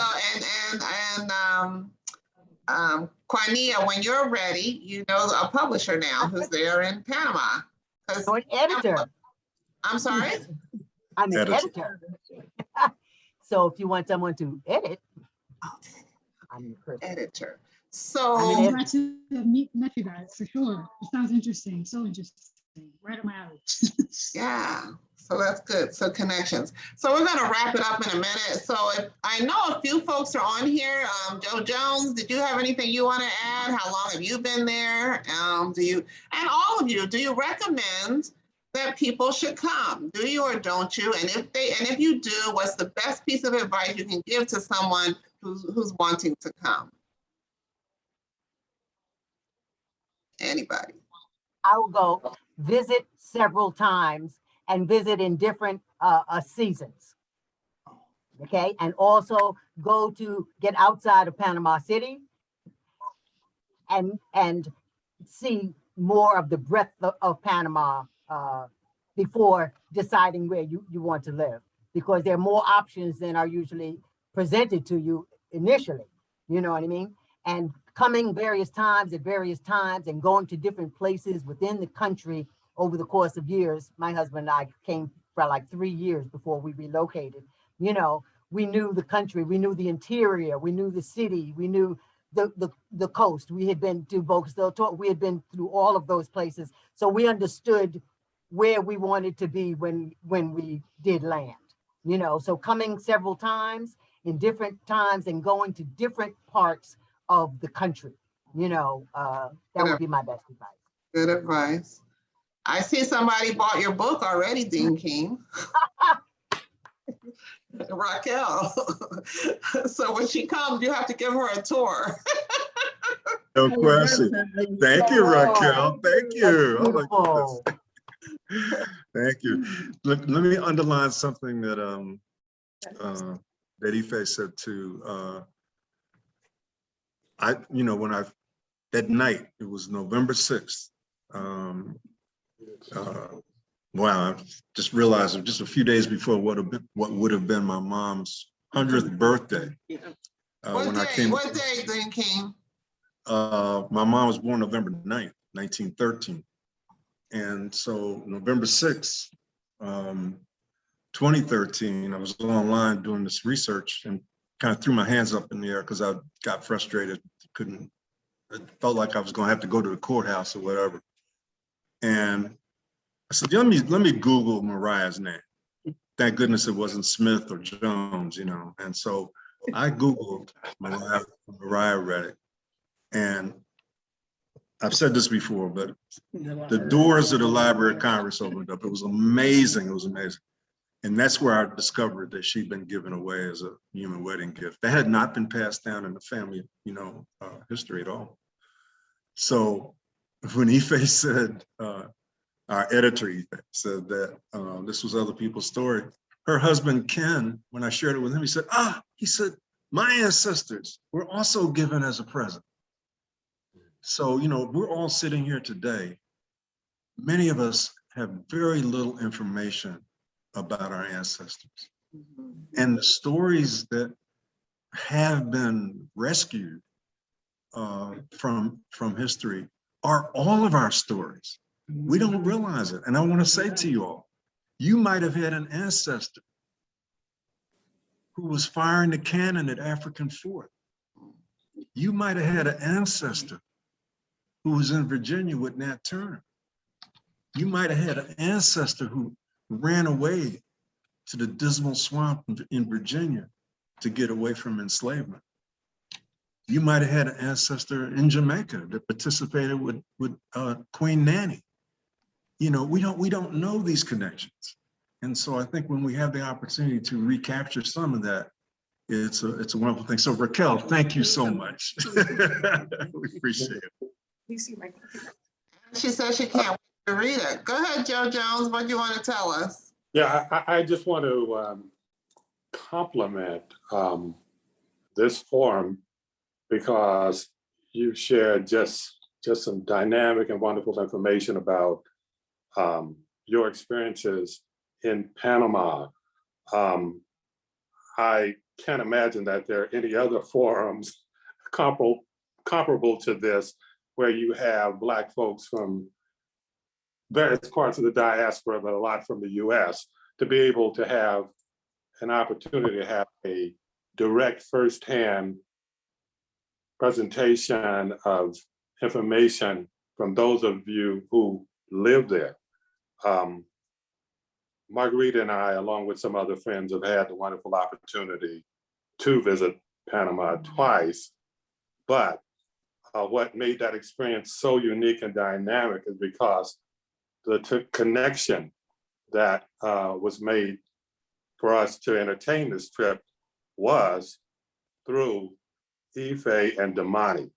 And everybody who came with us the first and for sure the second time, when there were over 60 plus folks from various parts of the US, got a real opportunity to experience Panama from a Black perspective. That's important for us to hear and to know and to understand, that we reach out to others to make sure we understand, especially if we've been steeped in America and the experience, which has not always been great for us as Black folks there. to understand there are other places in this world where it's more receptive. We Right. just have to think outside of the box. So I just wanted to get that out and say thank you for deciding to have an ongoing forum like this. I believe you said monthly. And this is an opportunity for us who don't live there to share and tell others, because as Damani knows, I have a real great close friend that just moved there from Las Vegas via DC and so on and so on.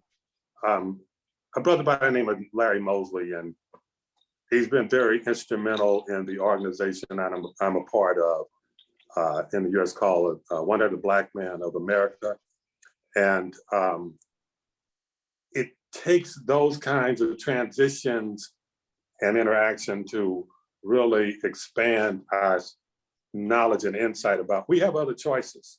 So when it looks bleak and bad in the US, and it looks like it's headed that way faster than we can get ready for, we need to know that there's more than just the US to live and enjoy life. That's all I want to share and say. No, thank you. That's the purpose of doing these calls. I mean, I've had the benefit of traveling a lot. I don't know how I'm still in the United States. I really don't.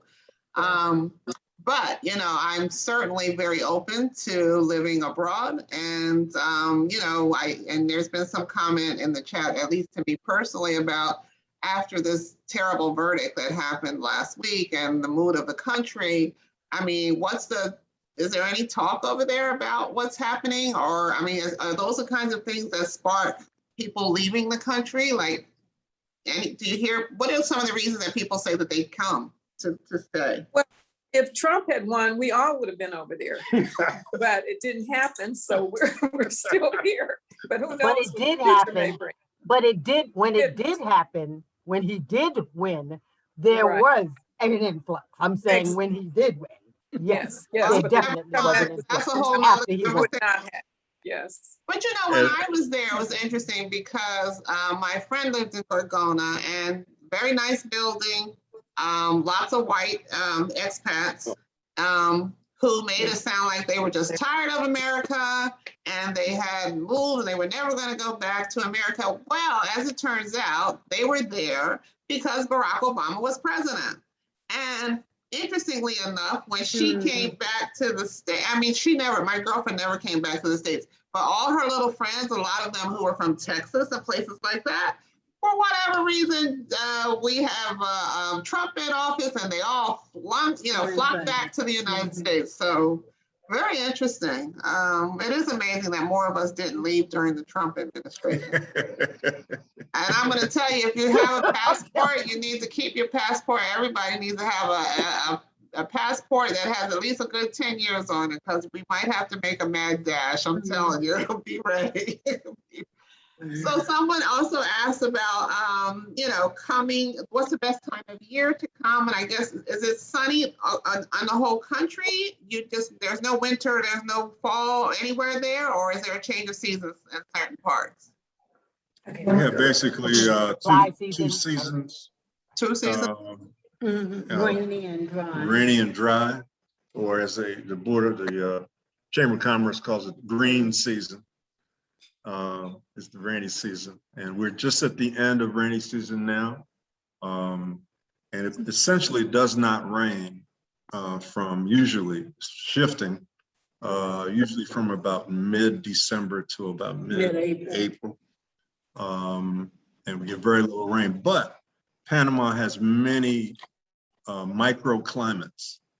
So the weather's different in the mountains than it is at the beach, and different in the city than it is elsewhere. So it's quite different. But when it's dry season, there's very little rain, very little rain. So people ask, when is the best time to come? I say anytime. So we love the weather here. The rain doesn't bother us. What is it like in Bocas weather-wise? Do you have the dry season and rainy season there? Cornelia? I don't know if that's her photo. Looks like she's frozen. Yeah, they say there's a there you season and a rainy season. Say that again, Can you guys hear Claudia. me? No, say it again, please. It's a rainy season, dry season here as well, but I would have to agree with you. There are also microclimate mountains. We have beach, there are islands further in the archipelago that receive much more rain than we do here on the island. But as far as like times of year to visit Bocas, I would say a lot of people come for the surf season, which they usually begin about mid-December all the way through the end of our dry season, April. So I don't know if you want to, come when there's lots of more activities, more tourism, things to do like that. But that's what I have to say about time of year to visit Bocas. Joe, I meant to finish answering your question. This is our third country that we featured. We did Japan in September. We did South Africa in October, and we're doing Panama right now. And the goal is just to expose. I don't know. I had talked about Ghana, and I'm kind of partial. I'm trying to stay away from places that I'm partial to, that I've been to. So I don't know. So if someone has any suggestions, I met a wonderful woman from Botswana, and she's telling us how, you can't give up on Africa. You got to come to Botswana. So there's a woman who's not on our call today. She lives in Albania. I'm like, there's Black. You must be the only Black person there. So yeah, but we are everywhere. My friend is on the call now. She's in Vietnam. What time is it, Ellen, there? I know it's some crazy. Oh, they're 12 hours. So it's okay. Morning, 6 in the morning there, that's all. And I see Matthew, he's calling in from Japan. From Japan, I saw that. Yeah, I don't see Diane Tillman. She usually calls in from Spain. I don't see her. My friend Paulette is here from Jamaica. Hola, Paulette. Pearl, are you still on the call? Because she's there visiting you all in Panama. Pearl, are you with us? I see her name. She's lit up there. Because she was asking, does anybody, there you are. Pearl, what's your questions? I know you say you need a driver in Panama City. Right. Well, somebody actually responded about, trying to work with a realtor to take you around every day, which actually makes sense because you get to see, the different neighborhoods and stuff like that. So but if anybody else has a specific suggestion about a specific person, that would be appreciated. Where are you at, Pearl? You're in the city? You're in the city? We're at Western Playa Bonita until Tuesday. And then Tuesday we're moving down to Panama City. Okay. So you all might want to exchange information. Pearl, I sent you some email. I sent you the email address for Damani and Ife. And Naomi is gone, but I don't know. I don't know where proximity is. She near? Is Pearl anywhere near any of you all? No. Close to me. I'm close to Playa Bonita. I'm probably closest to town. I'm close to Playa Bonita. Okay. Yeah. Is anybody close to Panama City? I'm probably one of the closest to Panama City. Okay. I'm maybe a half an hour from Albrook. Okay. 15 minutes from the bridge. Exchange information and look, and Pearl, look them up when you get there. So yeah, I know a really a nice and energetic realtor person who has things that are not all in the city. She has things in lots of other places. A friend of mine is moving to a place called Playa Dorado, which is the last beach before Gorgona, but it's close to me. Okay. And this person, Miss Marta, she is really, really good, and she has a wide variety of places that she's showing. In other words, a lot of people want to show you in the high rent district. So, they want to show you what they want you, where they want you to pay. She has got a wider range. Ife, I'll send you an email probably tomorrow morning, and if different Ife, Pearl, you have an different Ife, yeah. You have the email.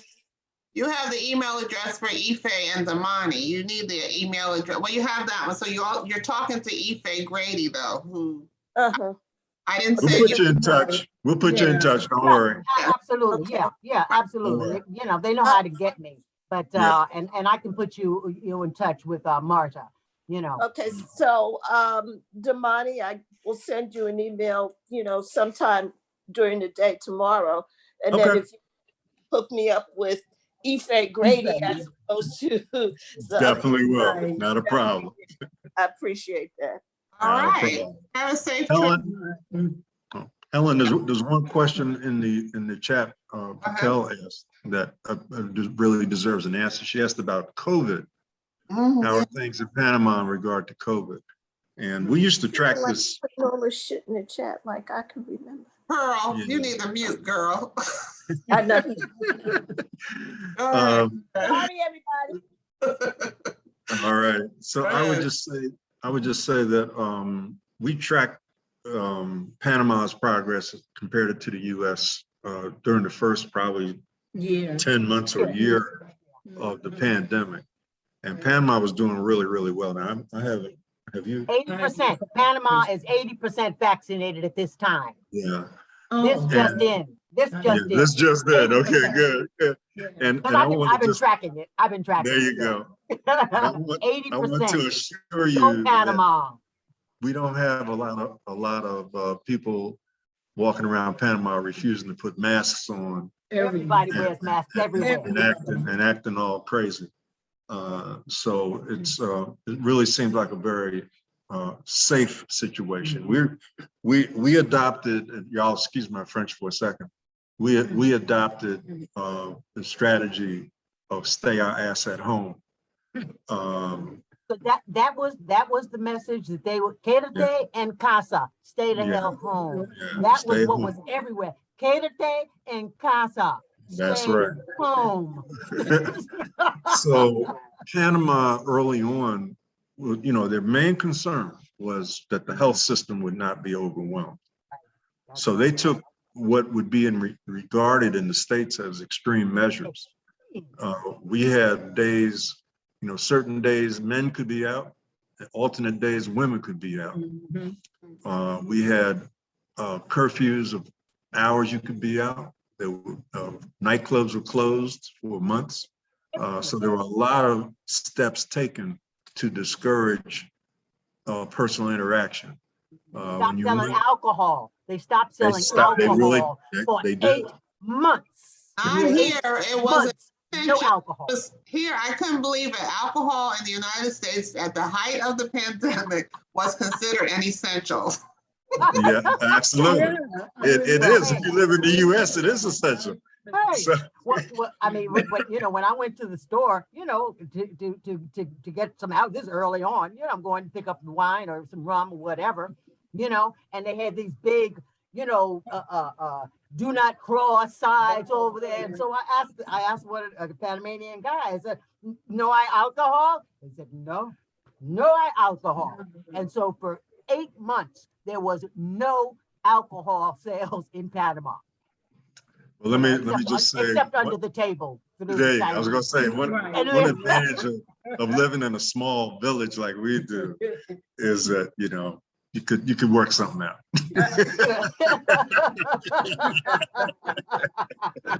I definitely have to work something out. I was on an island. I got a little wrong. Quania, what were you saying, babe? Go ahead, Quania. What were you saying, sweetheart? Oh, I was going to say I absolutely had to work something out because there was alcohol banned here as well. But I was on an island with only 6 other people for like 6 months, and the only Black woman at that. So I found a way. Oh, there are definitely ways. Oh, definitely. The Chinese, the mini supers. And I'm just saying. I mean, I wasn't looking, okay, but had I been trying to look, I knew I would know where to go. Right. So this has been a really good conversation. I'm going to just open it up one more time for questions. I don't see any hands raised, but it's a few of us still on the call. So if you just want to open up your mic and say something, this is your opportunity. My friend Jennifer, I know you're on this call and she is planning to move to Panama, but I don't think she's asked one question. Jennifer, are you still with us? Yes, Ellen, I am. I'm just listening. I'm getting all the information, and I actually sent Ife a direct email because I'm planning on going in 2020, me and my son and daughter. So we definitely would like to explore Panama. So let me ask you all, someone had asked, can we bring When Black Women Gather there as a trip? And that'd be great. Yeah, it would be once this pandemic is over, my goodness. So I would reach out to any of you and you could help us, I'm sure, put us in touch with, because I would want an Afrocentric trip. You know that, Dean King, right? It's the best kind. Yeah. And me as well, and my family. It's the only kind. So I would reach out to any of you and ask for your help in putting that together. So, yep, it's a possibility. Sharon Lopez, are you still on the call? I knew you had questions too. Sharon, are you still with us? I don't know. I can't see Sharon. Hi, I am here. I have, let me get my camera too. Yeah, I have enjoyed, I'm just taking in all the info. Like I said, I've been back and forth to Costa Rica several times. I've been getting dental work done there. But each time I say, I gotta get to Panama, I gotta get to Panama. So hopefully the next trip I'll get down there. And I thought Costa Rica might be my spot, but I'm not sure of that. So I'm really curious to learn more about Panama. And like, I think it was Ife said, I'm finding even with Costa Rica, going back and forth many times, seeing different terrains, different areas, I've been around the country quite a bit. So that's what I think I'd like to do with Panama as well. Well, bison to bison, Dean King will be there for you when you come. Yes. So Dean King, is there a large bison community there? Or I know when I move around, I'm always looking for bison. So bisons are Howard graduates. So is there a large Howard community there? Or I heard there was. Is that true? Not large. It's a handful of us. And let me tell you, when we first came here, I think we knew, I would estimate 95% of the Black folks who had come from the States to Panama. Now we don't know. I mean, they're all over the place, and we just don't know them all. So there's probably more, but right offhand, I could probably think of 7, maybe 5. Howard grads. Howard grads. One is a Panamanian sister, who, by the way, owns the El Caribe restaurant, Panama City. Excellent restaurant. Her name is Maritza. Yes, I think. And we really recommend that. Let me put a plug in for, he's not a Howard grad, but another plug for another Panamanian-owned restaurant is Pincus, which is in Amador Causeway. That's P-E-N-C-A-S. Great food, owned by a brother and his family, Moses Nevlet. And Fonso's. Fonso's place is out on Via España in the neighborhood called Rio Bajo. He moved from one place across the street. It's outdoor dining, right? What's the name of that last one, Dean King? Fonso's, F-O-N-S-A. I think his name was S-O? Yeah, S-O. Name is probably Alfonso, but they call it Fonso's. So, there's a handful of Howard grads here. Oh, I forgot one more. The dentist. There's 3 dentists here, 3 dental grads, and 5, 6, about 7. That's cool. I see 2 hands that are up, Miss Beverly and Ellen. So yes. Hi, this is Beverly. Can you hear me? Yes, we hear you. Okay, great. Thank you all. This is fabulous. Absolutely fabulous. I've been to Panama just a couple times and I liked it, and I've considered either moving or purchasing something. This is my question. I didn't get to David, the area of David or Boquete, and I didn't get to Bocas yet, but I have a question. If anyone knows, any of the residents there know about the sort of the culture around David and Boquete. I understand that region, the temperatures are just a little bit milder than down in Panama City. And the other question has to do with the cost of homes. How, what the approximate costs are, say, compared to, well, just the cost of homes, I would say, never mind the comparison. And finally, the access to medical care in that region, if anyone knows. David is to the far west of where we are. We have been through there and to Boquete. This is funny, you asked about the weather. I found Boquete too cold. It was just too cold for me. Yeah, it's too cold for me. Ife didn't have any problem with it, but I was cold. We were supposed to stay 2 nights, and we left after the first night. They didn't have a blanket. What's cold, Dean King? 70? I don't know. Yeah, it was probably. No. What time of year was that? It's probably in the high 60s. What time of year? What time of year? I really don't remember. That's been years ago. I didn't go back. But it's beautiful. It's beautiful country. It's all a matter of personal taste. Like we find our weather here to be perfect. We're in the 70s year round. But it's all a matter of taste. When Maritza earlier mentioned coming out of the airport and feeling the air, and she said, all the positive things. When I come out of the airport, out of the air conditioner, what I feel is the humidity, so when the temperature's high and the humidity's high, you really feel it. But here, even though the humidity is high, you don't really feel it unless you're engaged in some physical activity. Then you feel it. Right. And where are you exactly? I'm sorry. Where are you exactly? I didn't hear in the beginning. We're in a little town called Sora, S-O-R-A. It's in the district of Chame. And it's not too far from the beach towns of Coronado and Gorgona. Okay. So we're about an hour and a half outside of Panama City. Right. So you asked something else too. Yes, I don't really think culture-wise. Do you mean culture in terms of things to do, or do you mean culture in terms of the way people live? The way people live,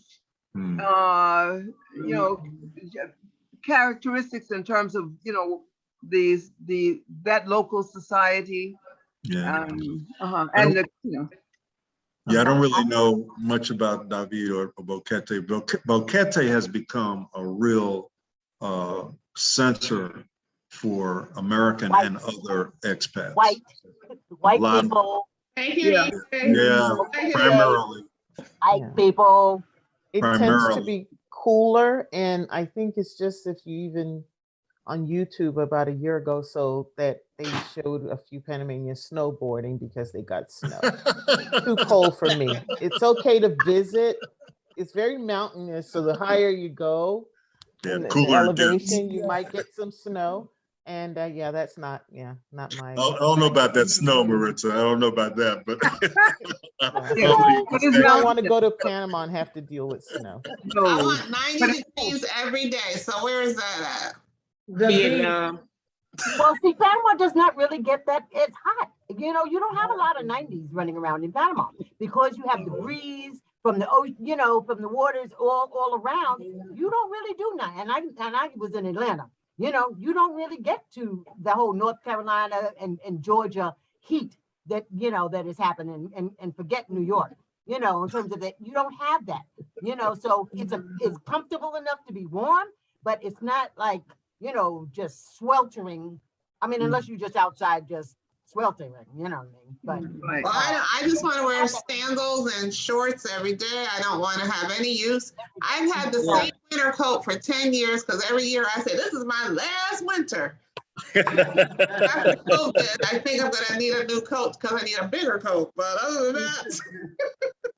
So may I ask also, Damani, and thank you so much for this. So you're in Sora near Chami, which is not far. I went to Coronado, so I have an idea of that. So how long is the drive from Coronado to Bocas del Toro, approximately? It's a long trip. We flew in. You don't want to do that. Yeah, it's hours. It's hours. I don't know. many hours. 4, Yeah. 5, 6, 7, 8. Okay. Okay. I hear you. Okay. Thank you, Ms. Good. Beverly. We Thank have, you so much. oh, thank Oh, you. you're welcome. Ellen, she's calling in from Vietnam. What's your question, Ellen? I heard Joe Jones mention Larry Mosley from Las Vegas, and I knew him when I lived in Las Vegas. Oh. When I was going to the Urban League looking for a job. Actually, Las Vegas and Texas sent my ass to Vietnam. I never, I've never seen so many disjointed Black people in Texas and Las Vegas in all of my life, and I was born in Las Vegas. But I've never ever in my life. When I first moved to Las Vegas in 2001, I called the NAACP office every day for at least 5 years, and no one ever picked up the phone. So, and I would go to events, and all they had were for Black people were chicken dinners and these social events. And then I went to some things. There was Nikki Giovanni. I belong to the 100 Black Women Association, and I joined it. And in my sorority, I was Zeta. All these things, it was the same people over and over and over and over and over. And when I went to see Larry Mosley, I said, "Oh wow, here's a Black man. I'll get opportunity to get hired." And I just could not believe, and at that time, because Las Vegas was Black people came there for servitude. They didn't come there for an education. There's no colleges.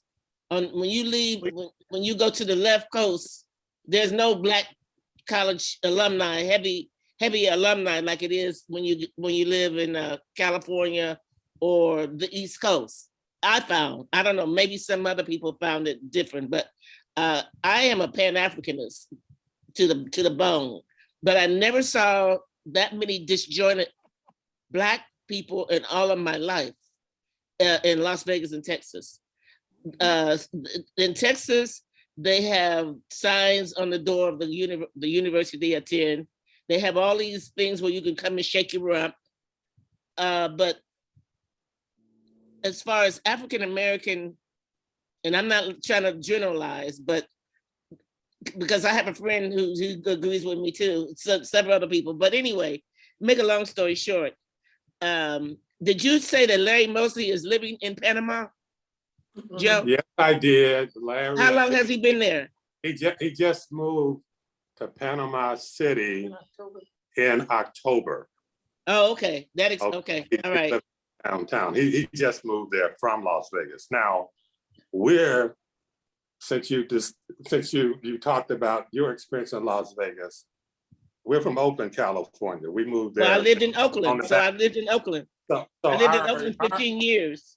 Our orientation is different too, but for us moving to Las Vegas when we did, it turned out to be a great experience over the last almost 20 years, meeting so many people from other parts of the country.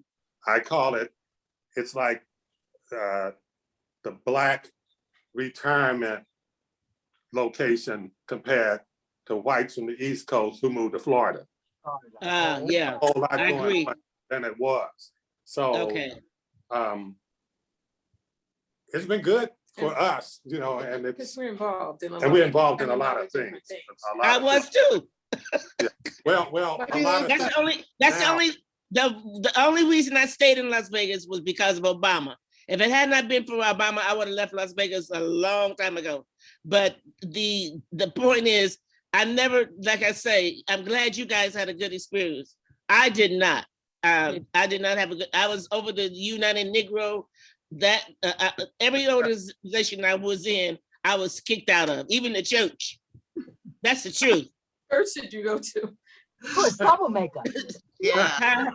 So The church, that's a whole started a nother women's program in the church about young ladies, how to dress, how to sit, how to do the credit, and I was kicked out of that. So, like I say, Las Vegas.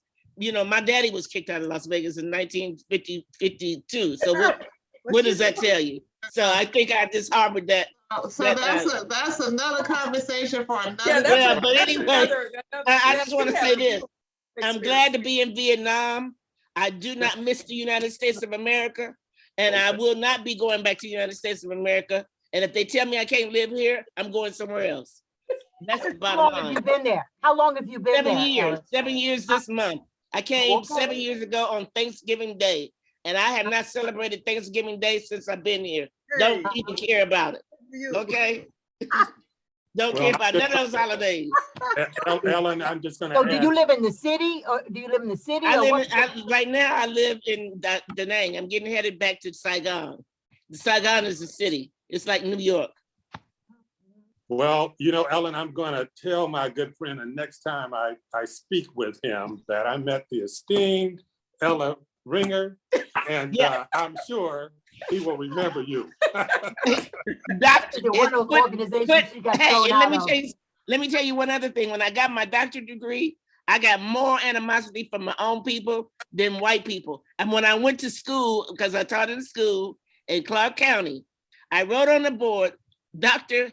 Ellen Ringer. The principal came to my classroom and said, I don't appreciate you writing doctor on the board. White lady. Black people too. One black woman told me. Ellen, this ain't the time. We got you. I know, but you know what? I may not be at the, you know me, I'm calling from, look, I listen to all of you. You can listen to me. Okay, so that's a good conversation. I will mute. I love it, Ellen. I'm gonna come visit you, Ellen. Come to Vietnam. I'll show you where all the black people are. Come to Vietnam. I want to come to Vietnam. Okay. All right, I'm here. All right, well, this has been a lively discussion. I hope everybody learned something they didn't know before. I hope that you all are inspired somehow to, if it's not, I was gonna say Vietnam, you gotta be talking Vietnam. If it's not Panama, then, you know, make sure you get out and see the world. I mean, I have been on 6 of the 7 continents. I had never been on an airplane until I was a senior in college. And when I realized how simple it is to travel, I've been traveling ever since. So that's what I want to inspire people to just get out. I mean, live in different places, travel different places. And like my Aunt Lillian used to say, no matter where you travel, you will always find Black people. So look for us and embrace one another, whether we're in the United States or in Panama or wherever. Can we be more cordial and hospitable to one another, acknowledging one another, embracing one another, and just recognizing that we have more in common than not. And if we ever unite, and I'm sure Dean King would attest to this, we could be more powerful than we are. And with all the things that are happening in the States, as Joe alluded to, we all need to be thinking about what are other options. So don't feel that you're wedded to the United States. We don't have to be here. If you want to be here, by all means, we've built the land, and there's a strong argument for people who say, I will never leave. So I'm not encouraging that you leave. I'm just encouraging that you understand that there are other options out there, and there's nothing wrong with exploring them. So on that note, I want to just say thank you to everybody.